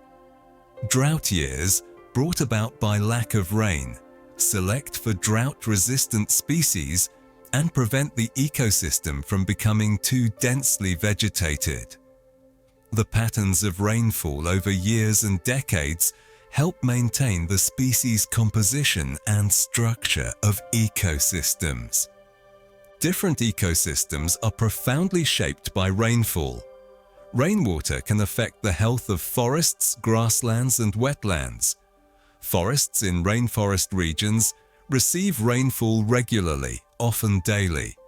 This continuous water supply supports the incredible biodiversity and productivity of rainforests. In contrast, dry forests and grasslands receive less rain, sometimes with year-long dry seasons. These ecosystems have evolved to cope with water stress, and their plant communities are adapted to drought. Wetlands depend on rainfall to maintain water levels. Too much rain can lead to flooding and destruction of wetland habitat. Too little rain can lead to wetland drying and loss of habitat. Each ecosystem type has evolved a relationship with a particular rainfall pattern. Water bodies support life in intimate ways.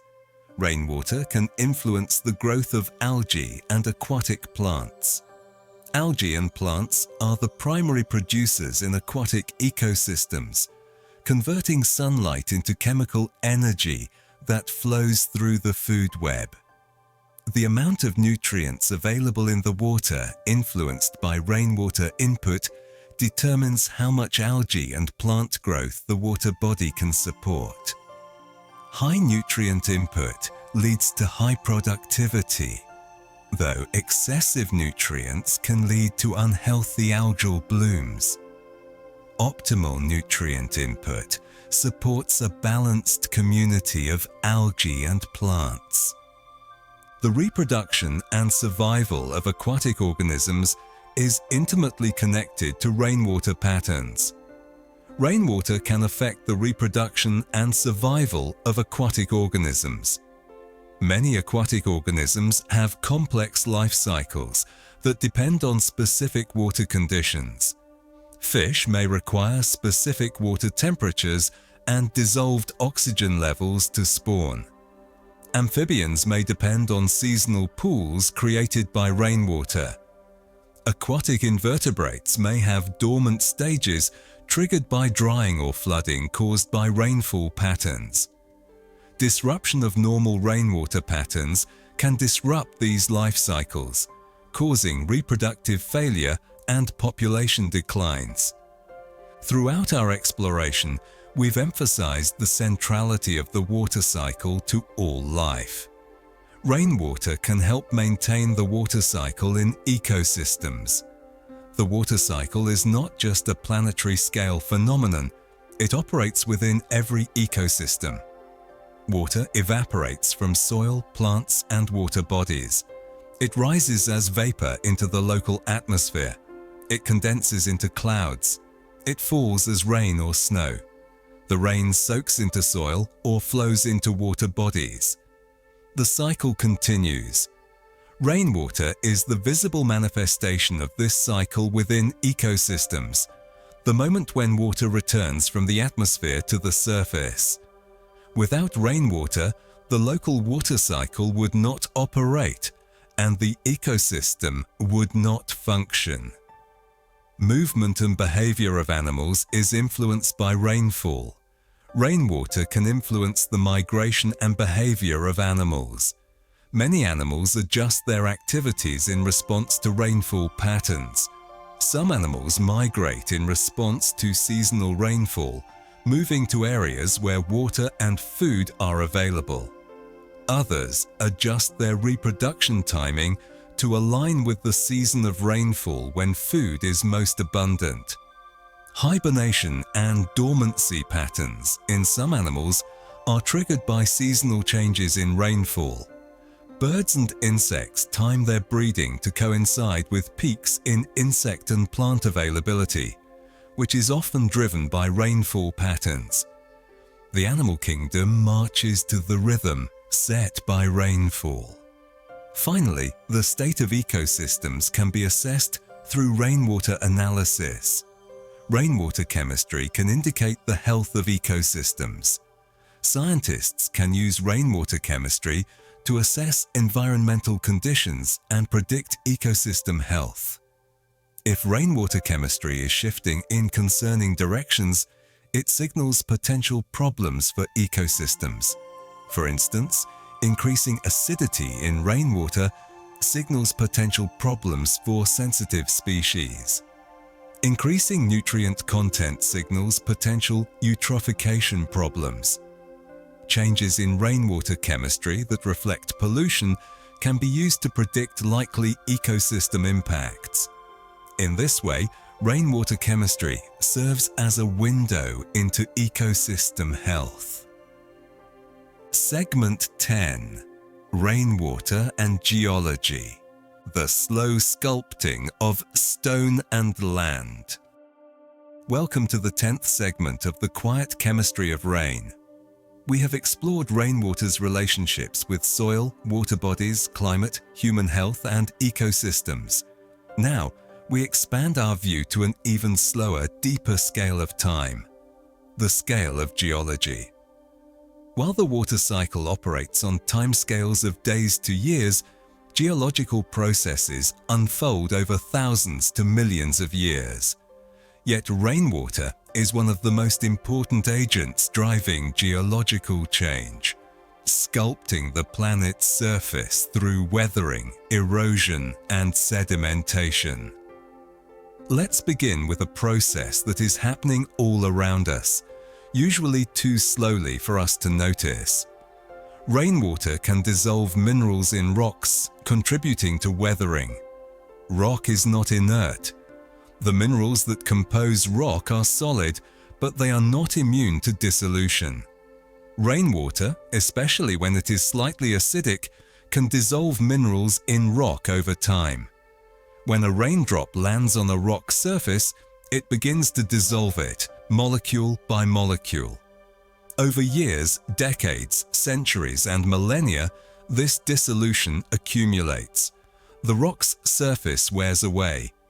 Minerals are converted to dissolved ions that are carried off by flowing water. This process is called chemical weathering, and rainwater is its primary agent. Without rainwater, the surfaces of rocks would last essentially forever, unchanging. With rainwater, even the hardest rocks gradually crumble and decay. The soil itself is a product of weathering, and rainwater is central to soil formation. Rainwater chemistry can affect the formation of soils. Soil forms when rock is broken down through weathering, and that material is mixed with organic matter.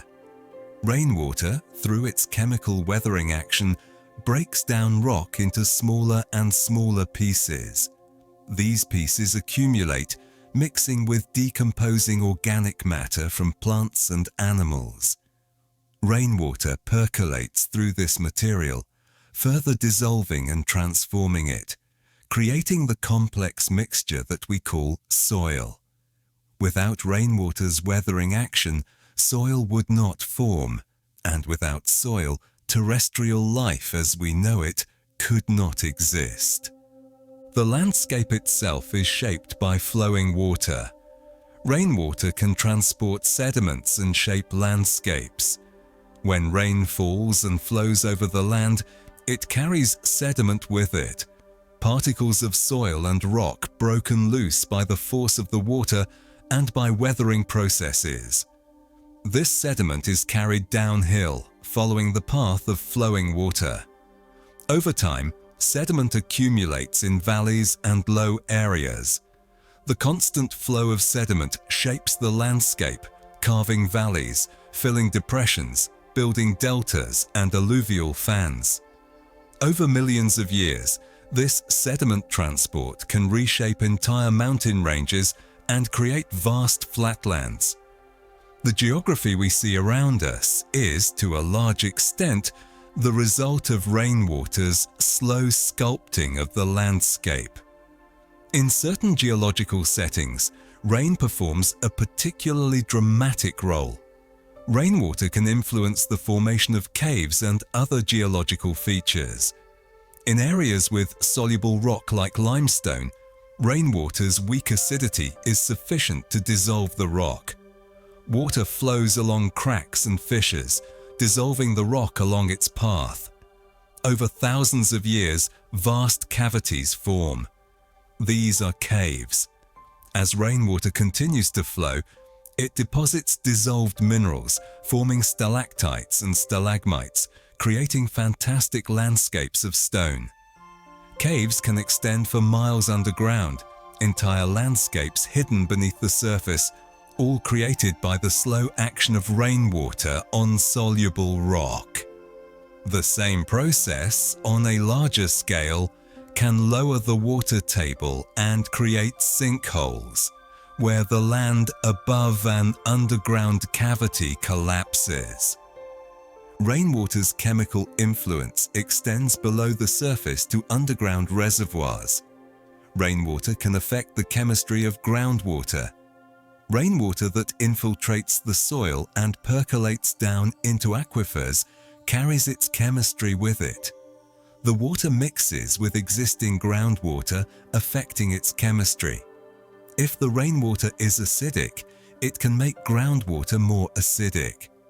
If the rainwater carries pollutants, it can contaminate groundwater. If the rainwater carries nutrients, it can cause the groundwater to become enriched in those nutrients. Groundwater often persists for years or decades underground before it is extracted or flows out as a spring. During this time, it slowly reacts with rocks and minerals, further modifying its chemistry. But the initial conditions are set by the rainwater that recharge the aquifer. In the formation of mineral deposits, rainwater plays a crucial role. Rainwater can influence the formation of mineral deposits. Mineral deposits form when solutions carrying dissolved minerals move through rock and deposit their minerals under certain conditions. Rainwater is often the solvent that carries minerals. For instance, rainwater can dissolve gold-bearing minerals in one location, transport the dissolved minerals, and deposit them in another location under different chemical conditions. Metal ores form in this way through the action of water, often rainwater, dissolving and transporting minerals. Some of the world's greatest mineral wealth is the product of rainwater's work over geological time. Rainfall affects the physical stability of slopes. Rainwater can affect the stability of slopes and hillsides. Rainwater infiltrating into soil increases the water content of the soil, increasing its weight. This increased weight increases the stress on the slope. Additionally, water flowing underground can lubricate slip surfaces, reducing friction. When sufficient water is added, the weight and lubrication overcome the soil's strength and the slope fails. Landslides and mudslides are often triggered by heavy rainfall. Conversely, prolonged drought can dry out slopes and increase their stability. The stability of hillsides and mountainsides is thus intimately connected to patterns of rainfall and groundwater. Water bodies themselves are shaped by geological processes. Rainwater can influence the formation of lakes and rivers. Lakes form in depressions where water accumulates. These depressions were often carved by glaciers, but rainwater maintains them and can expand them through further erosion. Rivers carve their own channels, and rainwater drives the flow that carves these channels. Where rainwater is plentiful, rivers are large and permanent. Where rainwater is scarce, rivers may be intermittent or ephemeral. The distribution of lakes and rivers across the landscape is thus influenced by rainfall patterns and the geological structures that determine water accumulation and flow. The dynamic process of erosion and deposition shapes continents. Rainwater can affect the erosion and deposition of sediments. Rainwater flowing downhill erodes the slope, removing sediment. This sediment is transported downslope. Eventually, it is deposited in a low area or at a coastline where the water slows and can no longer carry the sediment. Erosion and deposition, driven by rainwater, is a constant process reshaping the landscape. Over geological timescales, entire mountains can be eroded away, and their sediment can be transported to the sea, where it accumulates to form new rocks. The rocks we see today may contain sediments eroded from mountains that no longer exist, mountains that were worn away by rainwater over millions of years. Finally, the geological record itself contains information about ancient rainfall. Rainwater chemistry can indicate geological processes and changes. By studying ancient rocks and sediments, geologists can determine what the rainwater and weathering conditions were like in the past. Isotopic ratios in rocks reflect past rainwater chemistry and climate. Sediment compositions reflect the weathering regime that produced them. Paleosols, ancient buried soils, tell us about past climate and rainfall patterns. In this way, the rain that fell millions of years ago, preserved in the geological record, tells us the story of Earth's past climates and geological history. Segment 11. Rainwater and Atmosphere. The intimate dance between rain and air.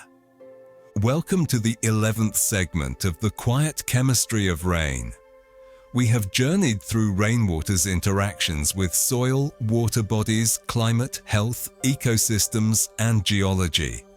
Now we turn our attention to the atmosphere itself, the vast ocean of air in which rainwater forms and through which it falls. The relationship between rainwater and atmosphere is reciprocal and complex. Just as the atmosphere produces rain, rain influences the atmosphere in profound ways.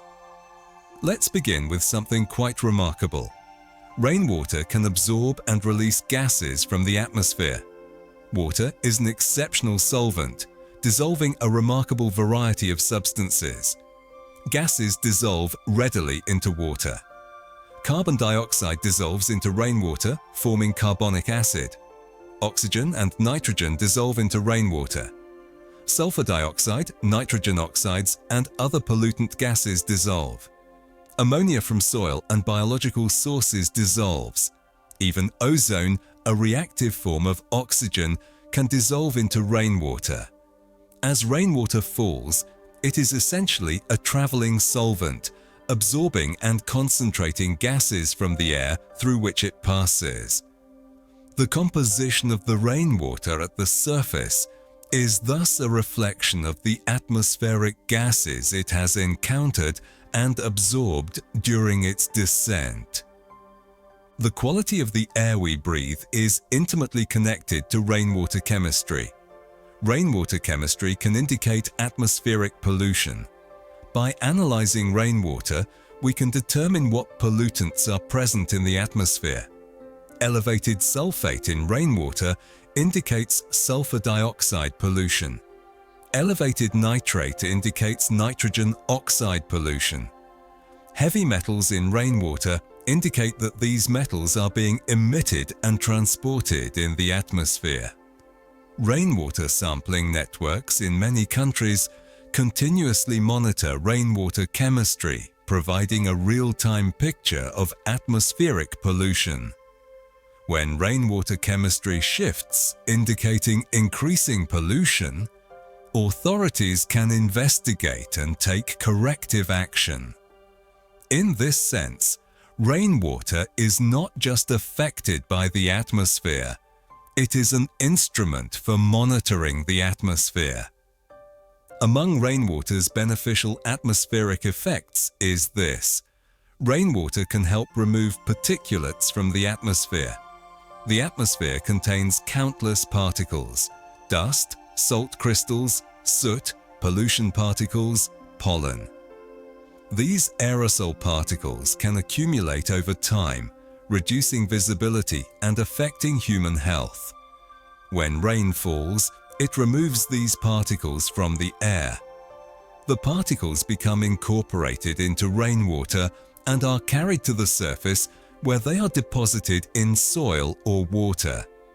This wet deposition of particles is one of the main mechanisms by which the atmosphere is cleansed. After a heavy rain, the air is noticeably clearer and visibility improves. The influence of rainwater on cloud formation and weather is profound. Rainwater can influence cloud formation and weather patterns. Clouds form through a process that begins with water vapor condensing onto particles. The abundance and type of particles in the atmosphere influence cloud formation. Additionally, clouds influence weather through their effects on solar radiation and atmospheric circulation. By affecting cloud properties through changes in atmospheric aerosols, rainwater patterns can influence subsequent weather.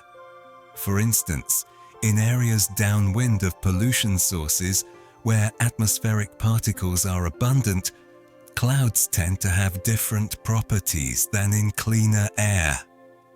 These differences affect precipitation efficiency and thus weather patterns. The very composition of the air we breathe is affected by water. Rainwater can affect the chemistry of the atmosphere. Water vapor is a potent greenhouse gas, and the amount of atmospheric water vapor determines how much heat is trapped in the atmosphere. Water's phase changes between liquid and vapor release or absorb enormous amounts of heat, driving atmospheric circulation. Clouds reflect sunlight and trap heat. Rainwater, through all of these effects, influences atmospheric chemistry and energy balance.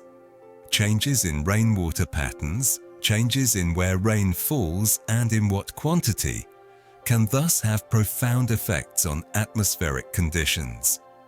There's a particular importance to atmospheric regulation through rain.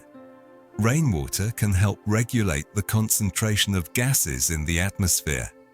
The carbon cycle, nitrogen cycle, and sulfur cycle all involve atmospheric gases. Rainwater participates in these cycles by dissolving gases and transporting them. Carbon dioxide dissolves in rainwater, forms carbonic acid, weathering rocks, and ultimately sequesters carbon in rocks. Nitrogen oxides dissolve in rainwater, forming nitric acid, which is then transported and deposited on land and in water, influencing nitrogen cycling. In this way, rainwater is not a passive participant in global cycles. It actively regulates the concentrations of important atmospheric gases. We've touched on aerosols before, but let's elaborate. Rainwater can influence the formation of aerosols and clouds. Aerosol particles are formed through various chemical reactions in the atmosphere. Some of these reactions are influenced by water vapor and by rainwater. For instance, sulfur dioxide can be oxidized to form sulfate particles, a process that can be catalyzed by reactions involving water. New particle formation and growth are influenced by atmospheric water content. By affecting the abundance and size of aerosol particles, rainwater indirectly influences the formation and properties of clouds, creating feedbacks in the climate system. There's an esoteric but important layer of the atmosphere we should consider. Rainwater can affect the chemistry of the ozone layer. The ozone layer, which protects us from harmful ultraviolet radiation, is a region of the stratosphere where ozone is concentrated. The chemistry of this region is influenced by various factors, including the presence of water vapor and polar stratospheric clouds. The composition of rainwater at the surface doesn't directly affect the stratospheric ozone layer, but atmospheric water vapor does influence stratospheric chemistry. Changes in patterns of atmospheric water vapor and the upward transport of rainwater through the atmosphere can influence stratospheric water content and thus the chemistry of the ozone layer. This is one of the ways in which the water cycle, through rainwater, influences even remote regions of the atmosphere. Remember that rainwater, as part of the water cycle, influences the entire climate system. Rainwater can influence the global water cycle and climate system. The water cycle is fundamental to climate. The amount of water in the atmosphere, where it condenses, where it falls, and how much falls, all of these factors determine climate patterns. Changes in rainwater patterns reflect and drive changes in the climate system. If climate is changing, we expect to see changes in where rain falls, how much falls, and when it falls. Conversely, changes in rainwater patterns can be early indicators of climate change. Understanding rainwater patterns and their changes is thus essential to understanding climate and climate change. Finally, the air is always changing, and rainwater helps us understand this change. Rainwater chemistry can indicate changes in atmospheric conditions. By monitoring rainwater chemistry over time, we can detect trends in atmospheric composition and pollution.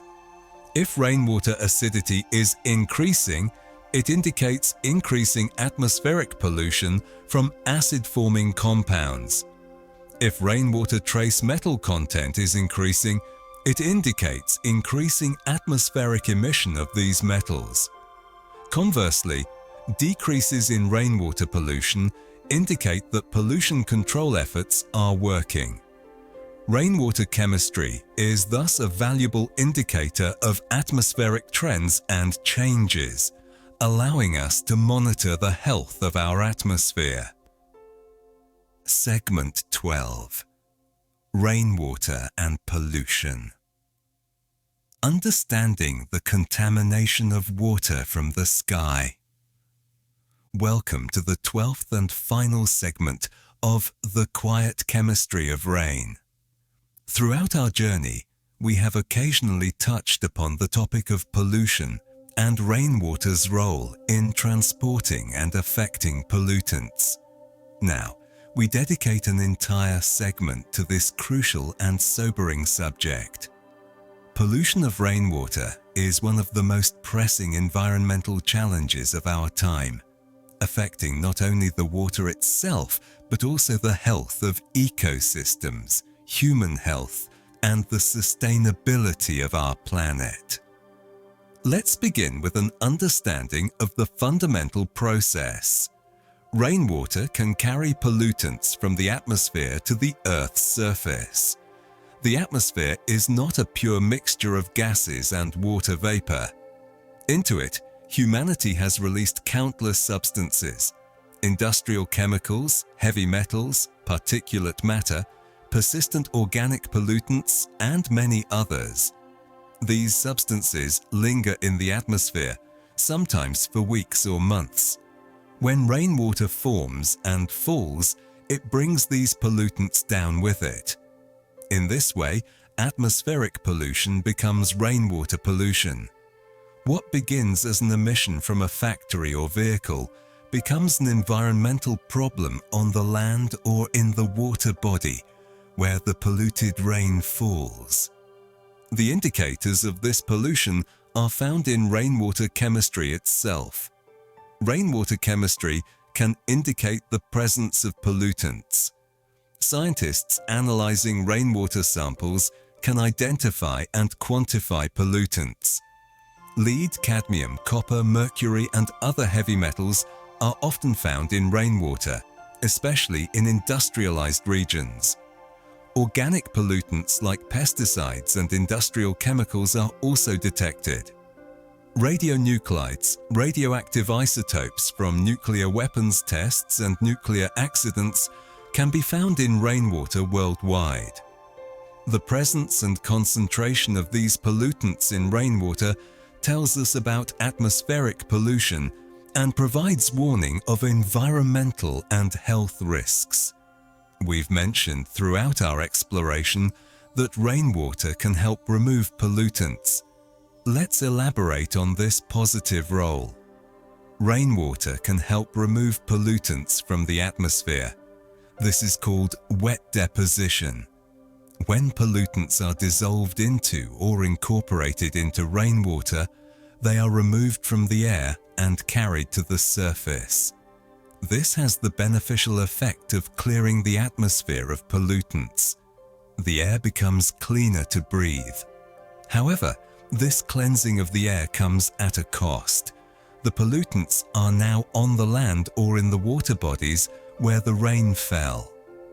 While wet deposition is a removal mechanism for atmospheric pollutants, it is simply a redistribution mechanism from a global perspective. But we must be direct about the negative consequences. Rainwater can transport pollutants to water bodies and soil. Having removed pollutants from the atmosphere, rainwater now brings them to the surface. Pollutants deposited in soil can accumulate there, affecting soil chemistry and potentially being taken up by plants. Pollutants in rainwater flowing into water bodies can accumulate in the water and in organisms that live in the water. This process of bioaccumulation can cause pollutant concentrations to increase in organisms higher in the food chain, potentially reaching harmful levels. Fish and aquatic invertebrates that are sensitive to pollutants can die. Birds and mammals that feed on these organisms can accumulate pollutants in their tissues. The safety of drinking water is affected by polluted rainwater. Rainwater can affect the quality of drinking water sources. Surface water sources like reservoirs and rivers are replenished by rainwater. If the rainwater is polluted, the surface water becomes polluted. Groundwater sources are recharged by rainwater percolating through soil. If rainwater is polluted, it can carry pollutants deep into groundwater, contaminating drinking water aquifers. Water treatment facilities are often unable to completely remove all pollutants, especially if pollution levels are high. The safe drinking water we depend upon is thus threatened when rainwater becomes polluted. There are cascading effects through ecosystems and the organisms within them. Rainwater can influence the health of ecosystems and organisms. Pollutants in rainwater entering ecosystems can harm individual organisms and disrupt ecosystem functioning. Sensitive species may disappear, unable to tolerate pollution. Tolerant species may proliferate. The overall biodiversity and health of ecosystems decline. Ecosystem services, pollination, water purification, nutrient cycling, and many others are degraded when ecosystems are damaged by pollution. Ultimately, the degradation of ecosystems harms human societies that depend on ecosystem services. We've discussed acid rain as a particular form of rainwater pollution, but the impacts deserve elaboration. Rainwater can affect the chemistry of soil and water. Polluted rainwater with unusual pH, elevated heavy metals, or unusual ion concentrations changes the chemistry of the systems it enters. This chemical change can trigger cascading effects. For instance, acid rainwater leaches aluminum from soil, and aluminum at high concentrations is toxic to plants. Rainwater enriched with nitrogen and phosphorus promotes algal blooms. Rainwater carrying pesticides or industrial chemicals directly poisons organisms. The chemistry of soil and water changed by polluted rainwater determines what organisms can survive in these systems. The spread of disease is influenced by the quality of water available. Rainwater can influence the spread of diseases by affecting water quality. Waterborne diseases are caused by pathogenic bacteria, viruses, parasites, and other microorganisms. These pathogens are sensitive to water chemistry parameters like pH, temperature, and dissolved oxygen, which are affected by rainwater chemistry. Additionally, contaminated rainwater can directly contaminate water supplies with pathogens. Heavy rainfall can overwhelm water treatment facilities, allowing untreated water with pathogens to enter the drinking water system. In this way, rainfall patterns and rainwater pollution can affect patterns of waterborne disease transmission. The long-term monitoring of pollution through rainwater helps us assess and address the problem. Rainwater chemistry can be used to monitor pollution levels. Regular sampling and analysis of rainwater provides ongoing information about atmospheric and environmental pollution. Trends in rainwater pollution indicate whether pollution is increasing or decreasing. When a particular pollutant in rainwater increases, it alerts authorities to investigate the source. When pollution decreases, it indicates that pollution control efforts are working. This monitoring function is essential for environmental management and protection. Fortunately, there are mechanisms by which the effects of pollution can be mitigated. Rainwater can help mitigate the effects of pollution by diluting and removing pollutants. Heavy rainfall can dilute concentrated pollution in water bodies, reducing pollutant concentrations. Pollutants can be washed from the atmosphere, reducing atmospheric pollution. In very acidic lakes, for instance, the pH can be raised when rainwater from a less acidic region is introduced. These dilution and removal effects, while not solving the underlying pollution problem, can provide temporary relief and prevent acute pollution crises. For long-term solutions, we need to reduce pollution at the source, not rely on dilution and removal mechanisms. As we conclude this final segment and our entire journey through the chemistry of rain, let's reflect on what we've learned. Rainwater is far more than simple water falling from the sky. It is the product of atmospheric processes, carrying chemical signatures from countless sources. It interacts with soil, shaping its chemistry and fertility.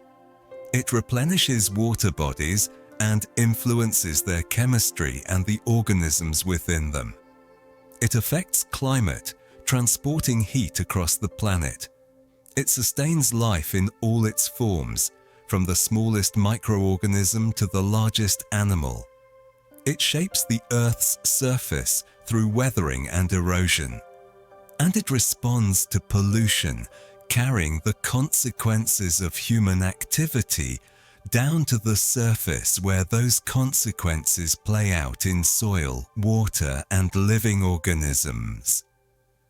Understanding rainwater, appreciating its complexity and its connections to all other systems on Earth, brings us closer to understanding our planet and our place within it.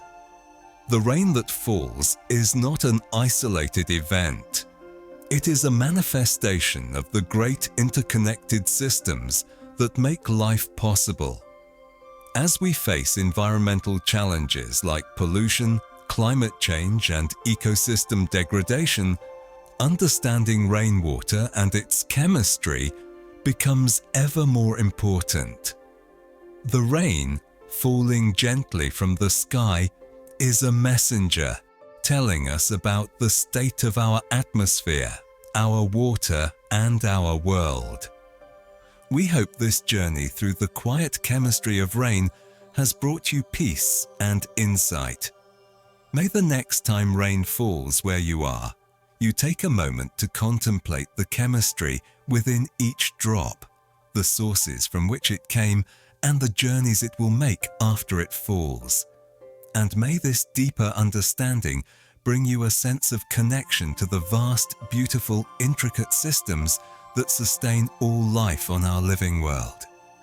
Segment 13: Rainwater and Agriculture.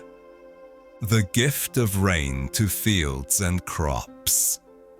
Welcome to the 13th segment of the quiet chemistry of rain. We turn now to a realm of human activity that is fundamentally dependent on rainwater: agriculture. For thousands of years, humans have cultivated the land, growing crops and raising animals for food. The success or failure of these endeavors has always hinged on one factor: rainwater. Understanding rainwater's role in agriculture helps us appreciate both the bounty we receive from the earth and the vulnerabilities inherent in our food systems. Let's begin with a truth that underlies all agriculture. Rainwater is the primary source of water for most crops on Earth. Though humans have developed irrigation systems, reservoirs, and wells to provide water to crops, rainwater remains the foundation upon which global agriculture rests. Billions of people depend on crops that are watered primarily by rainfall. When rain is abundant, crops flourish and food is plentiful. When rain is scarce, droughts devastate crops and threaten food security. The farmer, gazing at the sky, has always been waiting for rain. In many parts of the world, this remains true today. The timing of rainfall is as important as its quantity. Rainwater distribution throughout the growing season determines crop success. Crops need water at specific times in their growth cycle. Young seedlings, developing their root systems, need consistent moisture. Flowering plants need sufficient water during flowering and fruit development. Grain crops need water during grain filling. If rain falls at the wrong time, or if there are dry periods when rain is needed, crops suffer stress and yields decline. Farmers have always understood this, choosing crops suited to their region's rainfall patterns and timing. Traditional agricultural systems developed complex knowledge of local rainfall patterns and how to work with them to maximize success. We've discussed acid rain and pollution, and these have particular impacts on agriculture. Polluted rainwater can affect crop quality and safety. Acid rain can alter soil pH, making nutrients less available to crops and potentially increasing the availability of toxic elements like aluminum. Heavy metals in rainwater, lead, cadmium, zinc, can be taken up by crops and accumulate in the edible portions. Pesticides and industrial chemicals deposited by rainwater can contaminate crops. While regulations in many developed countries have reduced some of these sources of pollution, in many agricultural regions, polluted rainwater remains a significant problem.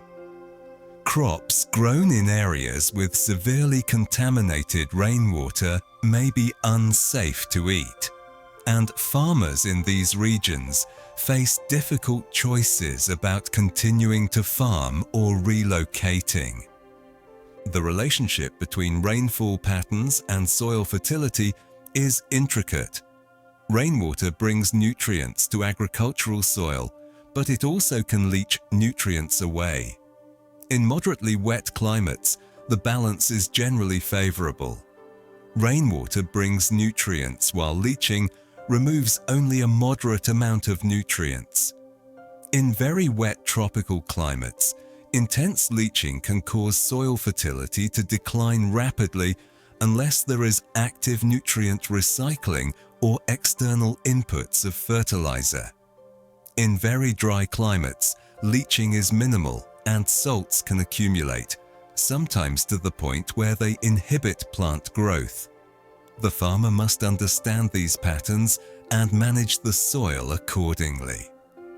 Traditional agricultural practices developed sophisticated understanding of how to work with rainwater. Indigenous farmers in many regions developed crop rotation systems, fallowing systems, and polyculture systems that maintained soil fertility despite the leaching effects of rain and the removal of nutrients in harvested crops. Some of these traditional systems are now recognized as superior to modern monoculture in terms of sustainability and resilience. The knowledge embedded in these traditions represents thousands of years of learning how to coexist with local rainfall patterns and maintain productive soil. Modern industrial agriculture has largely abandoned these traditional approaches. Industrial agriculture relies on chemical fertilizers to maintain soil fertility, replacing the nutrient inputs that traditional systems obtained partly from rainwater and nutrient cycling. This approach has enabled massive increases in crop production, feeding billions of people. However, it has created new problems. Excess fertilizers wash into water bodies with rainwater, causing eutrophication and dead zones. The dependence on chemical inputs makes agriculture vulnerable to price fluctuations and supply disruptions. Soils, depleted of organic matter, become more vulnerable to erosion and less able to retain water during drought. There is growing recognition that a middle path might be possible. Modern agricultural science is increasingly looking at how to work with rainwater and natural processes rather than against them. Cover cropping, mulching, reduced tillage, and other practices reduce erosion and improve water infiltration. Integrated pest management reduces the use of pesticides. Diversified farming systems combine multiple crops and livestock.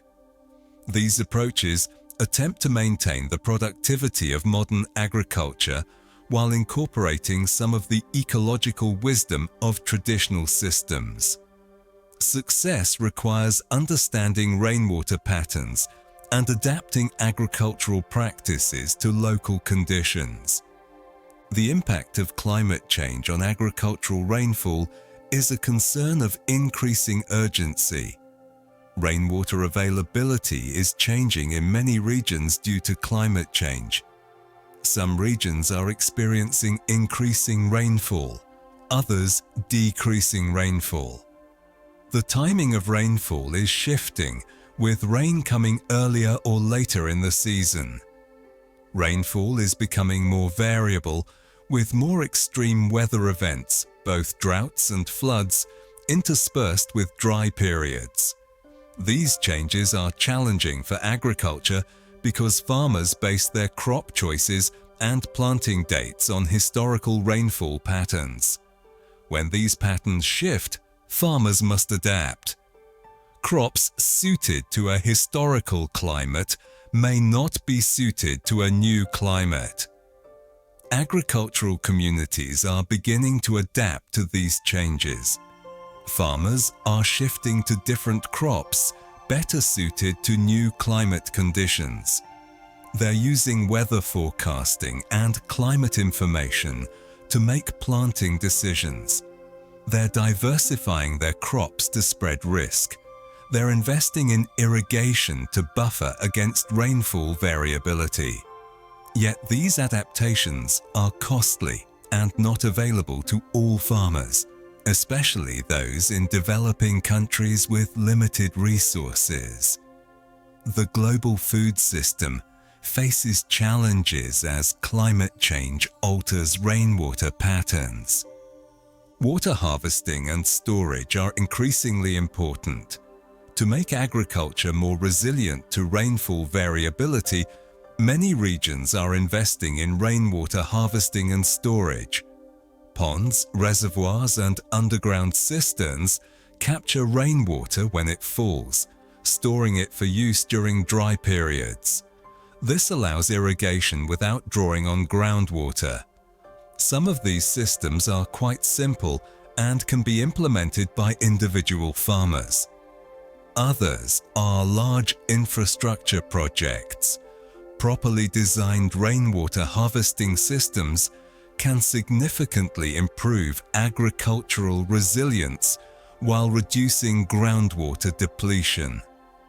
The health of agricultural soils depends fundamentally on rainwater and how it interacts with soil. Rainwater infiltrating into agricultural soil recharges groundwater, which many farmers depend on for irrigation.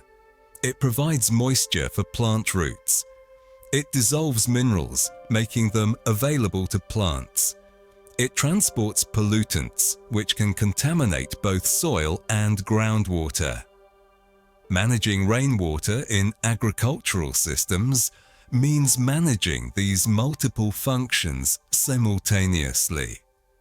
Conservation agriculture, which aims to minimize soil disturbance, retain crop residues, and diversify cropping systems, seeks to optimize these rainwater functions while maintaining productivity.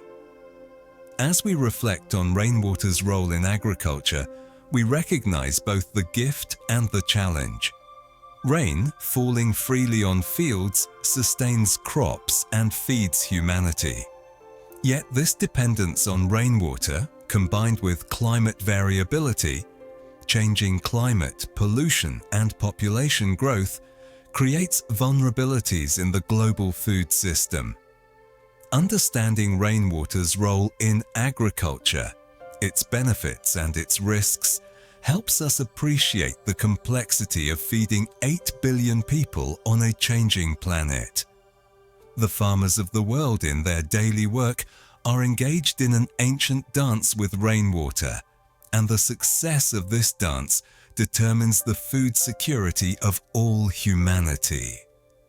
Segment 14: Rainwater and the Future.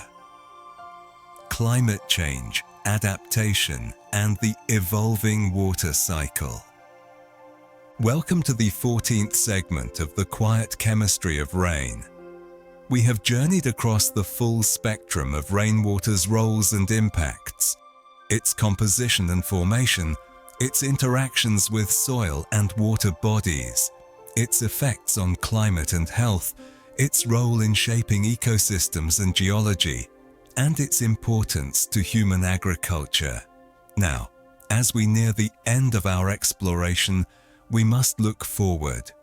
We must consider how rainwater and the water cycle are changing, what we expect to happen in the coming decades, and how we might adapt to a future in which rainwater patterns are significantly different from those of the past. Let's begin with the reality of climate change. The climate of Earth is changing, and these changes are manifesting themselves in altered rainfall patterns. Average global temperatures are rising, driven primarily by human emissions of greenhouse gases.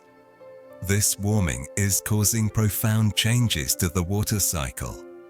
Warmer air can hold more water vapor, so the atmosphere is becoming more moisture-laden. This means that when precipitation occurs, it tends to be more intense. We are observing more extreme rainfall events with heavier downpours. Simultaneously, we are observing more extended drought periods. The water cycle is becoming more intense and more variable. These intensified rainfall patterns have multiple consequences. Increased intense rainfall leads to more flooding and greater soil erosion. Heavy rain overwhelms drainage systems and infiltration capacity, causing water to accumulate and flood. Heavy rain strikes soil with tremendous force, dislodging particles and carrying them away in stream flow. Landscapes and human infrastructure are damaged. Conversely, when droughts occur between these intense rainfall events, water stress becomes severe. Plants, ecosystems, and human water supplies suffer during these dry periods. The alternation between extremes is more disruptive than either consistent heavy rain or consistent drought would be. Water availability is becoming more unevenly distributed. Climate change is altering where rain falls on the planet. Some regions are expected to receive more rainfall, while others will receive less. These changes are not uniform. Tropical regions may receive more rainfall. Subtropical and mid-latitude regions, including some of the world's major agricultural areas, may receive less rainfall or more variable rainfall. The consequence is that water-rich regions may become wetter and more prone to flooding, while water-scarce regions become even drier and more prone to severe drought. This exacerbation of existing rainfall patterns threatens to displace populations and destabilize regions, potentially creating environmental refugees and geopolitical conflicts. Snowpack and its decline is particularly concerning for freshwater availability. In many regions, snow in mountains provides a natural reservoir of water. Snow falls during winter and melts gradually during spring and early summer, providing a steady flow of water to rivers and groundwater. As climate warms, more precipitation falls as rain rather than snow, and existing snowpack melts earlier. This means that snow provides less water storage, and the water that does come from snow arrives earlier in the year. Rivers and groundwater are depleted later in the summer, when water is most needed for agriculture and human consumption. Billions of people depend on snowmelt-fed rivers, including major rivers like the Himalayas-sourced rivers that feed South Asia and the Sierra Nevada-sourced rivers of the American West. Changes to snowpack threaten water security for vast populations. Glaciers, those magnificent features of high mountains, are retreating as climate warms. Glaciers act as very long-term water storage, holding water as ice for years or decades. As glaciers shrink, this stored water is released into rivers, temporarily increasing flow. However, once the glacier is gone, this water storage capacity is lost.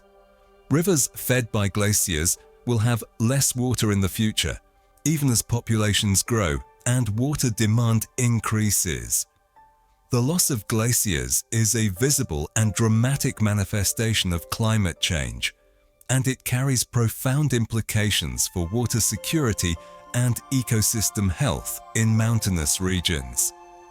The oceans themselves are being affected by changing rainwater patterns and rising temperatures. Ocean levels are rising due to thermal expansion of warming water and melting of land-based ice. This rising sea level is already threatening coastal cities and agricultural areas with saltwater intrusion. Additionally, changes in precipitation patterns over oceans are affecting salinity patterns and ocean circulation. These changes in ocean chemistry and circulation have implications for marine ecosystems and for climate feedback loops. The oceans, which are the ultimate destination of most rainwater that falls on land, are being transformed by climate change. Groundwater, the hidden water resource that sustains billions, is being affected by changing rainfall and extraction patterns. Many agricultural regions and cities depend on groundwater drawn from aquifers that were recharged by rainwater thousands of years ago. As climate changes, current rainfall may be insufficient to recharge these ancient aquifers. Additionally, humans are extracting groundwater faster than it is being replenished. The consequence is that aquifer levels are declining. When these aquifers are depleted, water supplies will fail, potentially triggering water crises in regions with large populations and intensive agriculture. The chemical composition of rainwater is likely to change as the climate changes and pollution patterns shift. Rainwater chemistry is influenced by atmospheric chemistry, which is changing. As the atmosphere warms and circulation patterns shift, the sources of atmospheric pollutants may shift, changing what contaminants are deposited in rainwater. Additionally, natural sources of rainwater chemistry are changing.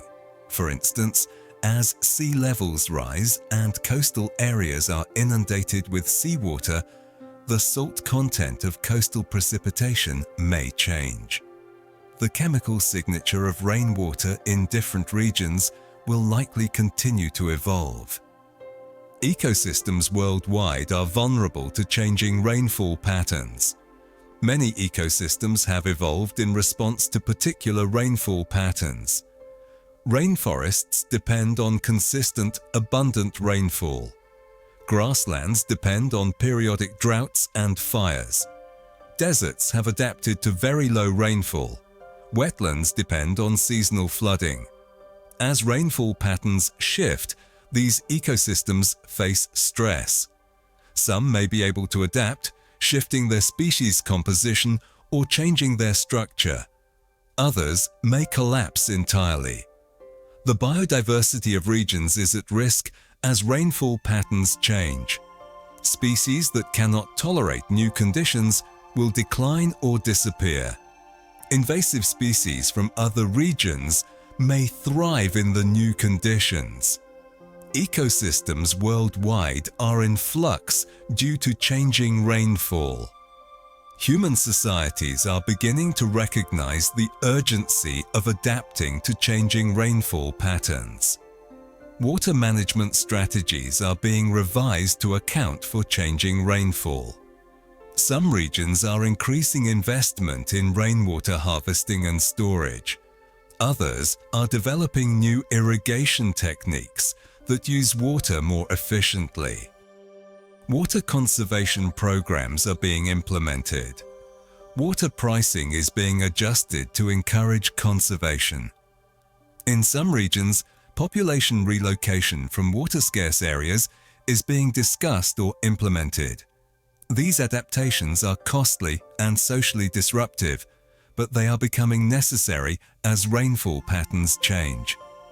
Technology may offer some solutions to water scarcity. Desalination, the removal of salt from seawater, can provide fresh water in coastal regions. However, desalination is energy-intensive and expensive, limiting its applicability. Wastewater treatment and reuse can stretch water supplies, though public acceptance of recycled water remains limited in some regions. Water-saving agricultural technologies like drip irrigation reduce water use while maintaining productivity. Enhanced weather forecasting and climate prediction can help water managers plan more effectively. While technology can help, it cannot solve the fundamental problem. If less rainwater falls in a region and more people live there, water stress will result. Technology can reduce the severity of the problem, but not eliminate it if the fundamental imbalance between rainfall and demand is not addressed. Some regions are beginning to plan for a future with significantly less rainfall. In water-scarce regions, long-term planning is shifting toward adapting to permanent drought conditions. Crops suited to dry conditions are being promoted. Desertification-resistant land management practices are being adopted. In some cases, large-scale relocation of agricultural production to areas with more reliable rainfall is being considered. These are profound changes, disrupting livelihoods and cultural practices that have existed for generations. Yet they may be necessary for survival in a drying climate. International cooperation on water issues is becoming increasingly important. Rivers that cross international boundaries are increasingly the subject of dispute as upstream nations develop water resources and downstream nations experience reduced flow. As climate change creates water scarcity, these disputes may intensify. International agreements on water sharing and equitable use are being negotiated, but progress is slow. The principle of shared responsibility for transboundary water resources is gaining acceptance, but implementation remains challenging. In the coming decades, water may become a source of international conflict unless nations cooperate on equitable sharing. Despite the challenges, there is reason for hope. As humans better understand the water cycle and the importance of rainwater, there is growing commitment to protecting water resources and managing them sustainably. Wetland restoration is protecting natural water filtration and storage systems. Forest conservation is protecting the hydrological cycle and maintaining water quality. Investment in water infrastructure is improving in developing countries. Education about water conservation is increasing awareness. While these efforts are inadequate to fully address the challenges posed by climate change and population growth, they represent a growing recognition of the importance of water and rainwater management. The future of rainwater is being written right now in the decisions we make about energy sources, land use, population, and consumption. By reducing greenhouse gas emissions, we can limit future climate change and reduce the disruption to rainfall patterns. By protecting forests, wetlands, and other natural water cycling systems, we can maintain the health of the hydrological cycle. By managing agriculture and water use sustainably, we can reduce pressure on water resources. By developing water-saving technologies and practices, we can extend available water supplies. By cooperating internationally on water issues, we can ensure equitable access to this vital resource. The challenge is enormous, but not insurmountable. As we conclude this segment on the future of rainwater and the water cycle, let us recognize that we are living in a critical moment. The decisions made in the next few years and decades will determine the trajectory of rainwater patterns, water availability, and ecosystem health for centuries to come. We have the knowledge and the technology to address these challenges. What remains is the will and the commitment to make changes. Every individual choice about water use, every policy decision about water management, every investment in renewable energy and forest conservation contributes to shaping the future of rainwater and the future of our world. Segment 15. Integration and Reflection. The Interconnected Symphony of Water. Welcome to the 15th and final segment of The Quiet Chemistry of Rain. As we reach the closing stages of our extended exploration, it is valuable to step back and consider the grand integration of everything we have learned. Throughout our journey, we have explored rainwater in many contexts, its composition, formation, variation, and its interactions with soil, water bodies, climate, organisms, human health, agriculture, and geology. But perhaps the most important understanding we can take away is this: all of these systems are interconnected. Rainwater is not a separate phenomenon.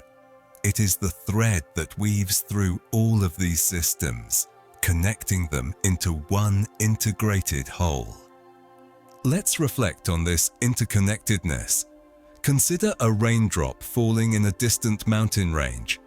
That raindrop formed when water evaporated from an ocean thousands of miles away. It rose into the atmosphere, moved with the wind across the planet, and encountered dust particles that served as condensation nuclei. It condensed into a cloud droplet, combined with billions of other droplets to form a visible cloud. It grew heavy and fell as rain. But its journey did not end at the surface. It fell on a mountainside, soaking into soil. There, it dissolved minerals, altered soil chemistry, and was taken up by plant roots. The plant used it for photosynthesis, for growing leaves and stems. An animal ate the plant, incorporating the water into its body. The animal moved downslope, eventually reaching a river. The water was excreted, flowing into the river and eventually to the sea, where it would evaporate again, beginning the cycle anew. Along this journey, the water interacted with numerous systems. Its chemistry changed as it passed through different parts of the cycle. It picked up ions from the ocean, lost them in soil, gained new ions and compounds in the atmosphere. Its temperature changed. It absorbed and released heat, playing its small part in regulating the planet's climate. It dissolved gases, participated in atmospheric chemistry. It dissolved minerals, shaping rock. It infiltrated soil, affecting soil fertility and water-holding capacity. It was incorporated into living organisms, becoming part of their bodies and their lives. A single raindrop, seemingly insignificant, was nonetheless intimately involved in multiple major Earth systems. Now consider the scale. Billions of trillions of raindrops fall every day on the planet. Each one follows its own path, but collectively they constitute the global water cycle. They transport water from oceans to land and back to oceans. They transport heat from the tropics toward the poles.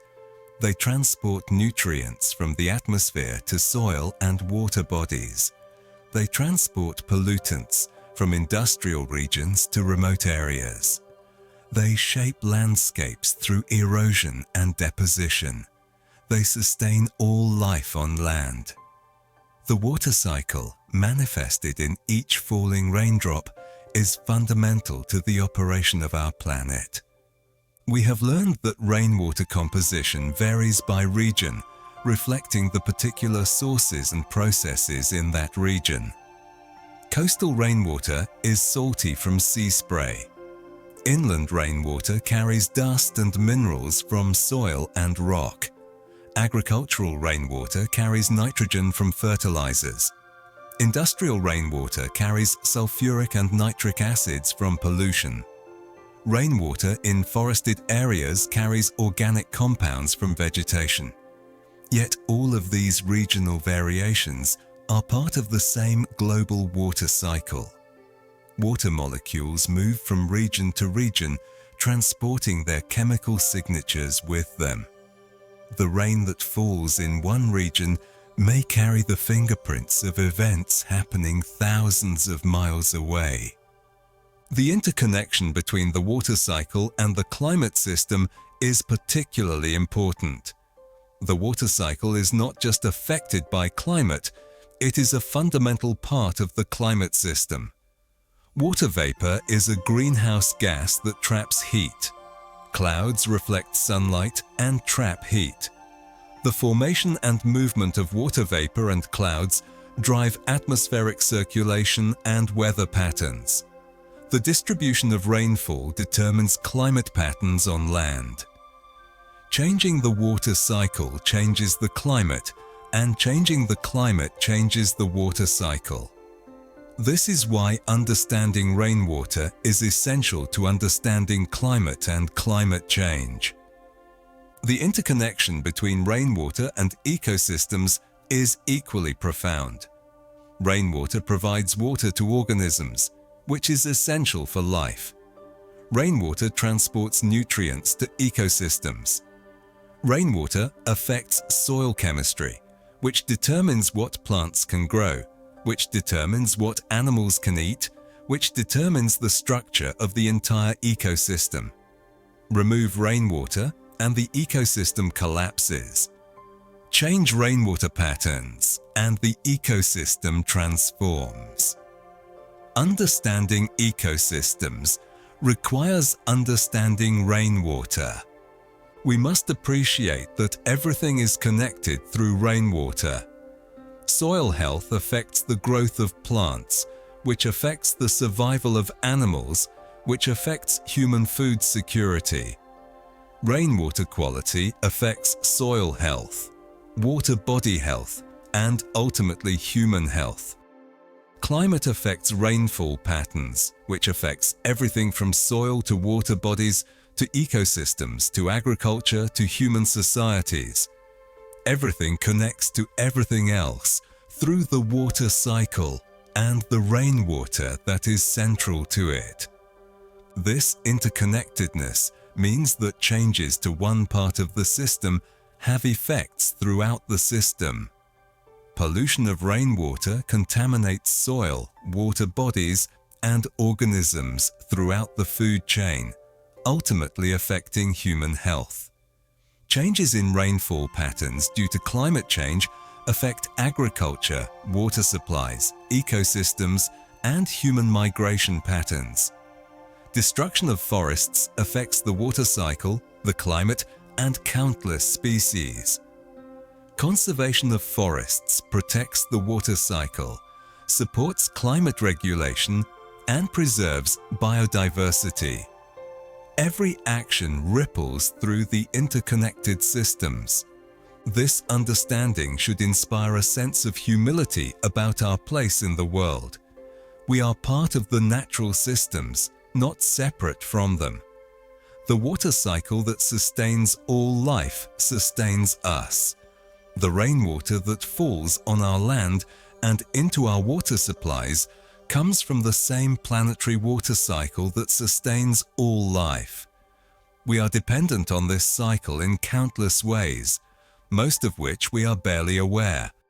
A person might think they are independent, living in a city with water from pipes, but in reality, that water came from rainwater. The water in their body came ultimately from rainwater. The oxygen they breathe was produced by plants that depend on rainwater. The food they eat was grown with rainwater. We are creatures of water, as dependent on it as fish are dependent on water for breathing. This understanding should also inspire a sense of responsibility. Because everything is interconnected, our actions affect more than we might realize. Using water wastefully affects water supplies that others depend on. Polluting the atmosphere pollutes the rainwater that falls everywhere. Destroying forests disrupts the water cycle and affects rainfall patterns across large regions. Conversely, protecting water, reducing pollution, and conserving nature benefits the entire interconnected system. When we understand the connections, we can see that protecting the environment is not an abstract ideal. It is a practical necessity for our own survival and well-being. The great challenges facing humanity, climate change, food security, water scarcity, ecosystem degradation, all are fundamentally connected through the water cycle and rainwater. Addressing these challenges requires understanding these connections and addressing the root causes rather than treating symptoms. Reducing greenhouse gas emissions addresses climate change, which addresses changing rainfall patterns, which addresses water scarcity and food security, which addresses ecosystem degradation. Protecting forests addresses climate change, water cycle disruption, and ecosystem degradation simultaneously.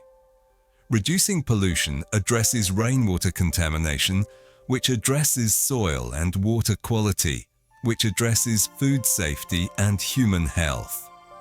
Solutions that address root causes and work with natural systems tend to have benefits throughout the interconnected system. As we have listened to this extended exploration of rainwater science, hopefully we have not just gained knowledge, but also developed an intuitive sense of the interconnectedness of natural systems. When you see rain falling, you might now envision not just water coming down, but a complex substance carrying minerals and pollutants, affecting soil chemistry, nourishing plants, affecting organisms throughout an ecosystem, influencing climate, connecting you to distant oceans and mountains. You might appreciate that the rain is part of a global cycle, that the water in each drop has been cycling through the Earth system for billions of years, and will continue to do so long after you are gone. You might recognize that you are part of this system, not separate from it, and that your actions affect the system. This recognition, this deep intuitive understanding of interconnectedness, is perhaps the most valuable gift that comes from understanding rainwater science. With this understanding comes a sense of responsibility, a motivation to act in ways that protect the systems upon which all life depends. It also comes a sense of peace, of being part of something larger than ourselves, of knowing that we are participants in grand cycles that have existed for eons and will continue for eons to come. The rain will continue to fall.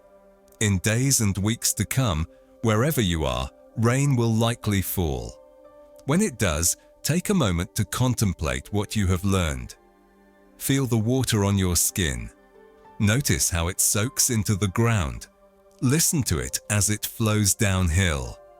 Think about its journey, where it came from, where it is going, what it will nourish, what it will shape.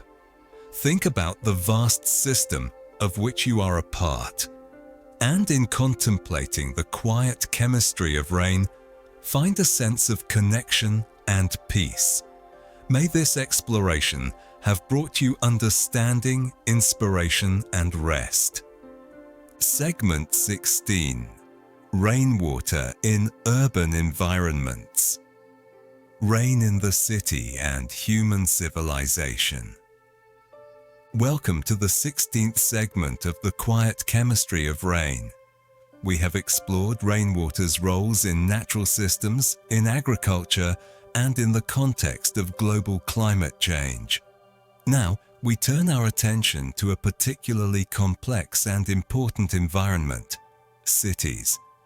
More than half of humanity now lives in urban areas, and this proportion is growing. In cities, the relationship between humans and rainwater is complicated, intimate, and profoundly consequential. Understanding rainwater in urban environments helps us understand how modern civilization interacts with natural systems. Cities fundamentally alter the hydrological cycle, changing how rainwater is handled and what happens to it. In natural landscapes, when rain falls, some infiltrates into soil, recharging groundwater. Some flows over the surface, joining streams and rivers. Some is taken up by plants and transpires back into the atmosphere. But in cities, much of the landscape is covered with impervious surfaces, concrete, asphalt, and roofs. Rainwater cannot infiltrate into these surfaces. Instead, it flows rapidly over them, becoming runoff. This runoff overwhelms drainage systems, creating floods. The rapid flow of water over hard surfaces means that water that would have slowly infiltrated into soil instead rapidly flows into storm drains and rivers. The time lag between rainfall and runoff is greatly reduced, causing dramatic spikes in river flow after rainstorms. This alteration of the hydrological cycle has profound consequences. Rainwater in cities becomes a flood hazard rather than a resource to be cherished. Heavy rainfall in cities frequently causes flooding, damaging property and threatening lives. The rapid flow of rainwater over polluted urban surfaces, parking lots, roads, rooftops, picks up oil, heavy metals, and other pollutants. This polluted runoff flows directly into water bodies, contaminating them. The natural infiltration that would filter water through soil, removing pollutants, doesn't occur. urban water bodies become increasingly polluted from this stormwater runoff. Recognition of these problems has led to a growing movement called green infrastructure or sustainable urban drainage. Cities are beginning to design systems that mimic natural hydrology, allowing rainwater to infiltrate into soil rather than flowing rapidly over impervious surfaces. Rain gardens are shallow depressions planted with vegetation that allow rainwater to infiltrate. Permeable pavements allow water to pass through to soil below.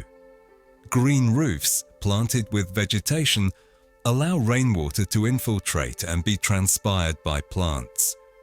Constructed wetlands treat stormwater, removing pollutants before it enters natural water bodies. These approaches reduce flooding, improve water quality, recharge groundwater, and provide other benefits like cooling urban areas and providing habitat for plants and animals. The urban heat island effect is an important phenomenon related to rainwater management. Cities are significantly warmer than surrounding rural areas. This is because buildings, roads, and other structures absorb solar radiation and prevent air circulation. Impervious surfaces heat up in the sun. This heating warms the air above cities. The urban heat island effect increases evaporation, reducing the effectiveness of rainfall to recharge groundwater. It also increases the frequency and intensity of thunderstorms over and downwind of cities. Additionally, the reduced infiltration in cities means less evapotranspiration of water from soil and vegetation, which means less cooling of the air. Rainwater management that increases infiltration and vegetation can reduce the urban heat island effect. Many cities are implementing rainwater harvesting systems, collecting rainwater from roofs and other surfaces for use in toilets, irrigation, and sometimes for drinking water. Rainwater harvesting reduces the demand on municipal water supplies, which is particularly important in water-scarce regions. A household or building that collects and uses its own rainwater is less dependent on centralized water systems. This distributed approach to water management increases resilience. During water shortages or infrastructure failures, households with rainwater storage can continue to have water. The quality of rainwater collected from roofs is generally good and can be used for most purposes with minimal treatment. Urban agriculture is growing in many cities, and rainwater is essential to these systems. Community gardens, rooftop farms, and vertical gardens in cities depend on rainwater or collected rainwater for irrigation. Urban agriculture provides fresh food, green space, habitat for plants and animals, and educational opportunities. Rainwater management in these systems is crucial. Proper design allows rainwater to be captured and used for irrigation, reducing the need for municipal water. Mulching and other soil management practices increase water retention in urban soils. The relationship between cities and rivers is intimate and often troubled. Rivers flowing through cities carry stormwater runoff, becoming polluted with urban pollutants. They also carry sewage during combined sewer overflow events, when heavy rainfall overwhelms treatment systems and untreated sewage is discharged directly into rivers. This severely impacts river ecosystems and public health. Cities are increasingly recognizing the need to restore rivers, removing concrete channelization and allowing rivers to meander and flood naturally, cleaning pollutants through the treatment wetlands and riparian forests that form.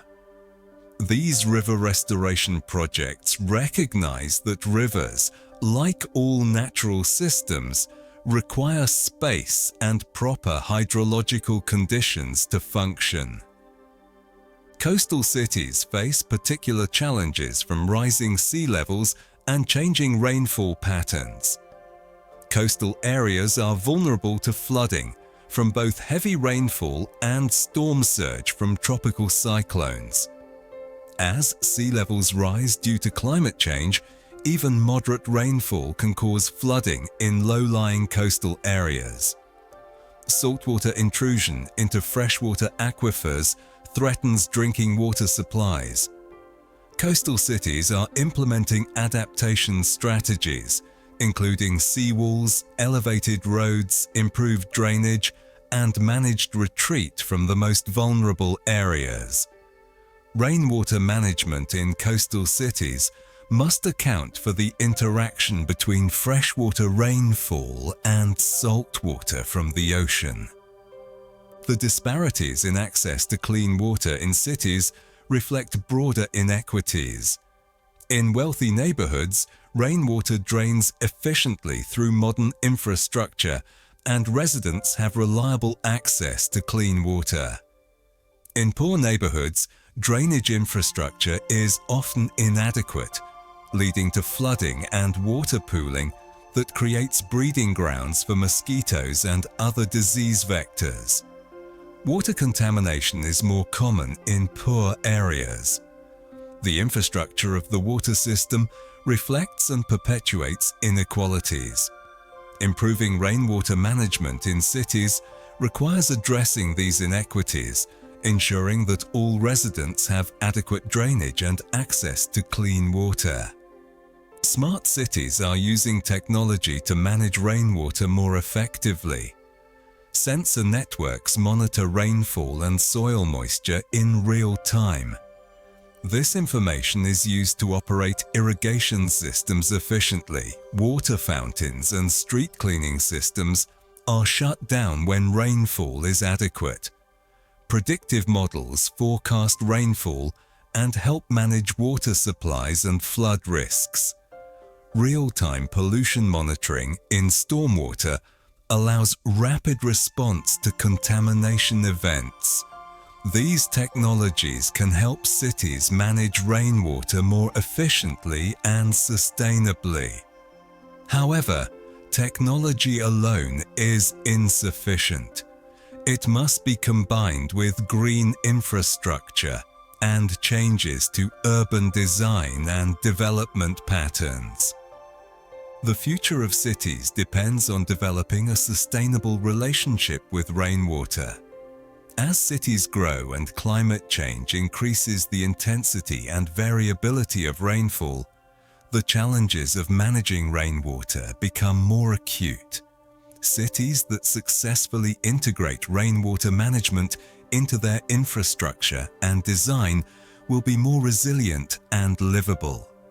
Those that cling to outdated approaches of rapid stormwater drainage and water supply from distant sources will face increasing challenges. The transition to sustainable urban water systems is underway in many cities, and it offers hope that humans can live in cities while respecting and working with natural hydrological cycles. Segment 17: Rainwater and the Ocean Connection. Understanding the global water dance. Welcome to the 17th segment of the quiet chemistry of rain.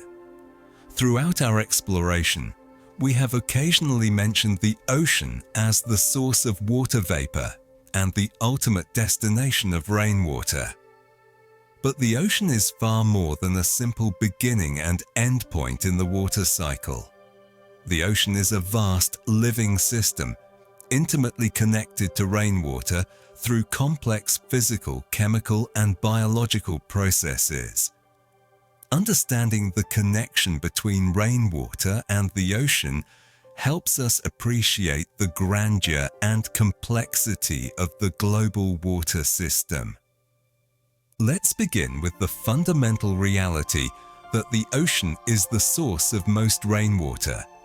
The vast majority of water that evaporates and becomes rainwater comes from the ocean.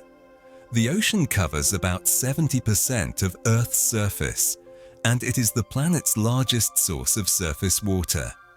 The sun warms the ocean, causing water to evaporate continuously. This water vapor rises into the atmosphere. It drifts on winds, sometimes traveling thousands of miles. When conditions are right, it condenses into clouds. When clouds become heavy enough, precipitation falls. Some of this precipitation falls back into the ocean, completing a short portion of the water cycle. Some falls on land, where it infiltrates soil, fills lakes and rivers, and sustains life before eventually flowing back to the ocean. The chemistry of rainwater is influenced by the ocean from which much of it originated. Water evaporating from the ocean undergoes a process called distillation. The water molecules themselves evaporate, but the salt and minerals dissolved in seawater remain behind. This means that water vapor and the rain that eventually falls should be free of salt. However, in regions close to the ocean, sea spray, salt-laden droplets torn from the surface by wind, becomes incorporated into clouds. This sea spray contains salt and other minerals from seawater. When clouds form around these salty particles as condensation nuclei, the resulting rainwater carries some salinity. This is why coastal rain tends to be saltier than inland rain, a pattern we discussed earlier. The temperature of the ocean influences rainfall patterns over and adjacent to the ocean. Warm ocean waters evaporate more readily, producing more water vapor and supporting more cloud formation. Cold ocean waters evaporate less readily, producing less water vapor and fewer clouds.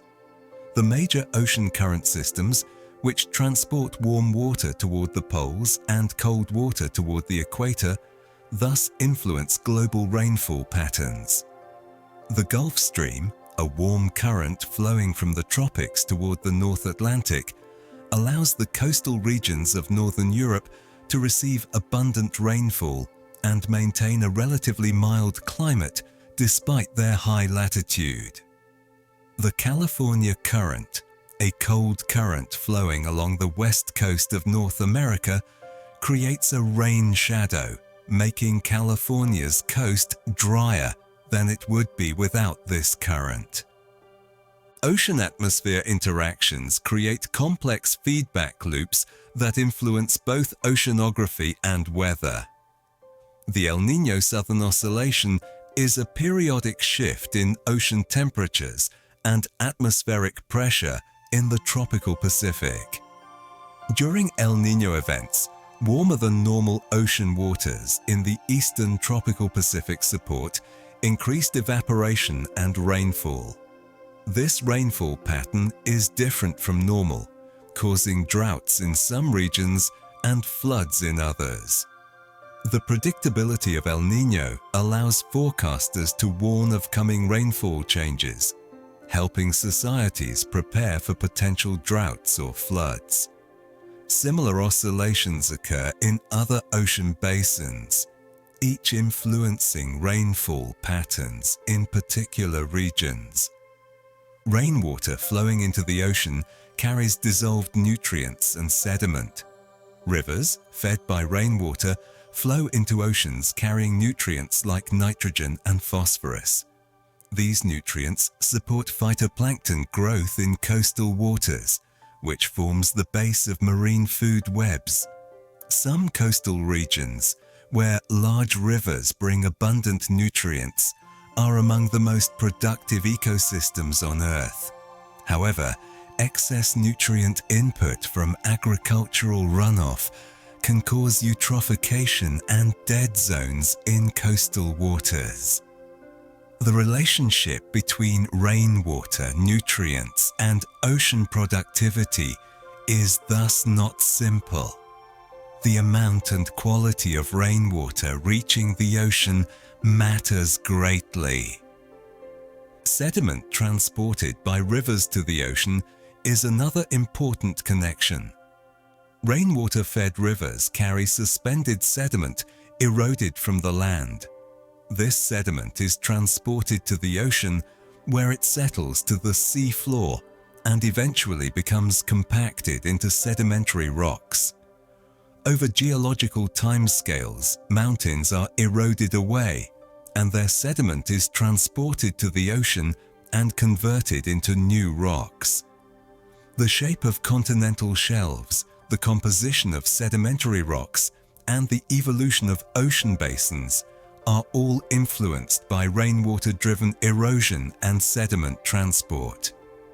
The ocean floor is, in a sense, a repository of ancient rainfall, preserving in stone the record of the hydrological cycle through geological time. Freshwater from rainwater and rivers influences ocean salinity and circulation patterns.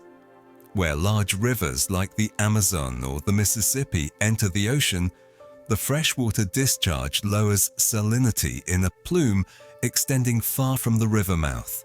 This freshwater, being less dense than seawater, tends to flow over the saltier seawater, creating distinct layers.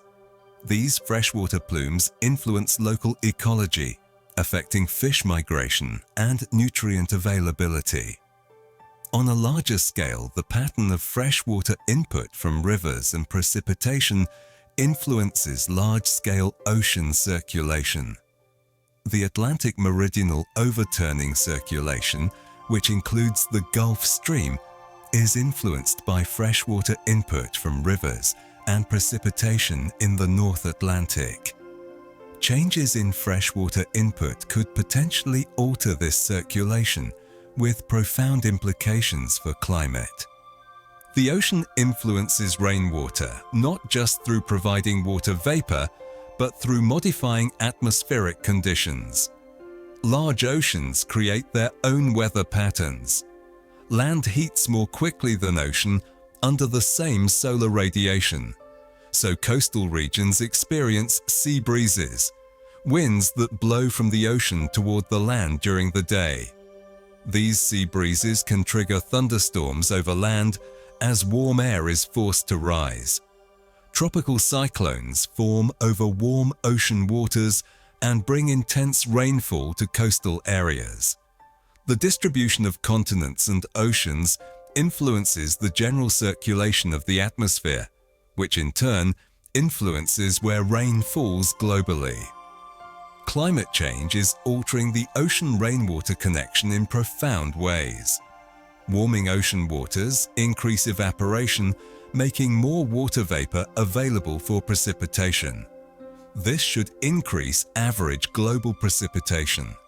However, the increased energy in the atmosphere also increases atmospheric circulation, which can suppress precipitation in some regions even as it increases in others. Changing ocean currents due to thermal stratification and altered freshwater input are changing rainfall patterns. Rising sea levels threaten coastal rainfall and freshwater supplies. The ocean and rainwater systems are becoming increasingly disrupted, with unpredictable consequences. As we conclude this segment, recognize that the ocean and rainwater are not separate systems, but parts of one integrated global system. The ocean is the source of water and the destination. Rainwater is the link between the ocean and the land, the mechanism by which water is transported globally, nutrients are delivered, and the climate is modulated. Understanding the connection between rainwater and the ocean helps us understand the fundamental systems that sustain life on Earth and provides insight into how changes in one part of the system ripple through the whole. Segment 18. Rainwater through time. The historical and geological record of precipitation. Welcome to the 18th and final segment of The Quiet Chemistry of Rain. We have explored rainwater in many contexts across space, from its molecular composition to global ocean systems, from mountain peaks to urban centers. Now we expand our perspective across time, considering how rainwater and rainfall patterns have changed throughout Earth's history, what ancient rainfall has left in the geological record, and what we can learn from this deep history about our planet's past and future. Let's begin with the most ancient history, billions of years into the past. Early in Earth's history, there was likely no rain in the form we know today. The early atmosphere was very different from today's, lacking free oxygen and containing different gases. Water may have been present, but the details of early atmospheric chemistry and precipitation are poorly understood. However, around 3.8 billion years ago, evidence in the geological record suggests that water was present on Earth's surface. Rainwater, in some form, was likely present. These ancient rainwaters would have had very different chemistry than modern rainwater, reflecting the different composition of the early atmosphere and the different minerals being weathered from rocks. Over billions of years, the composition of rainwater has changed as the atmosphere and Earth's surface have changed.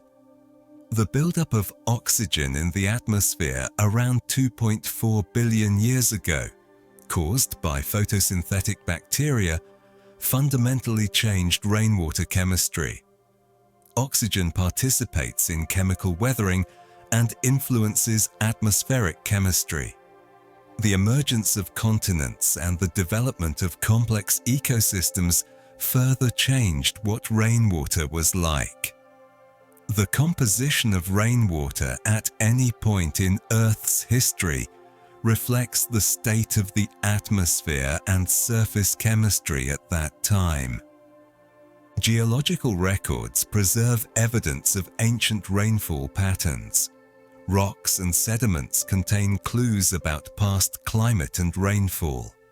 Sedimentary rocks, formed from sediment deposited by rainwater-fed rivers, contain information about the intensity of rainfall and erosion at the time they formed.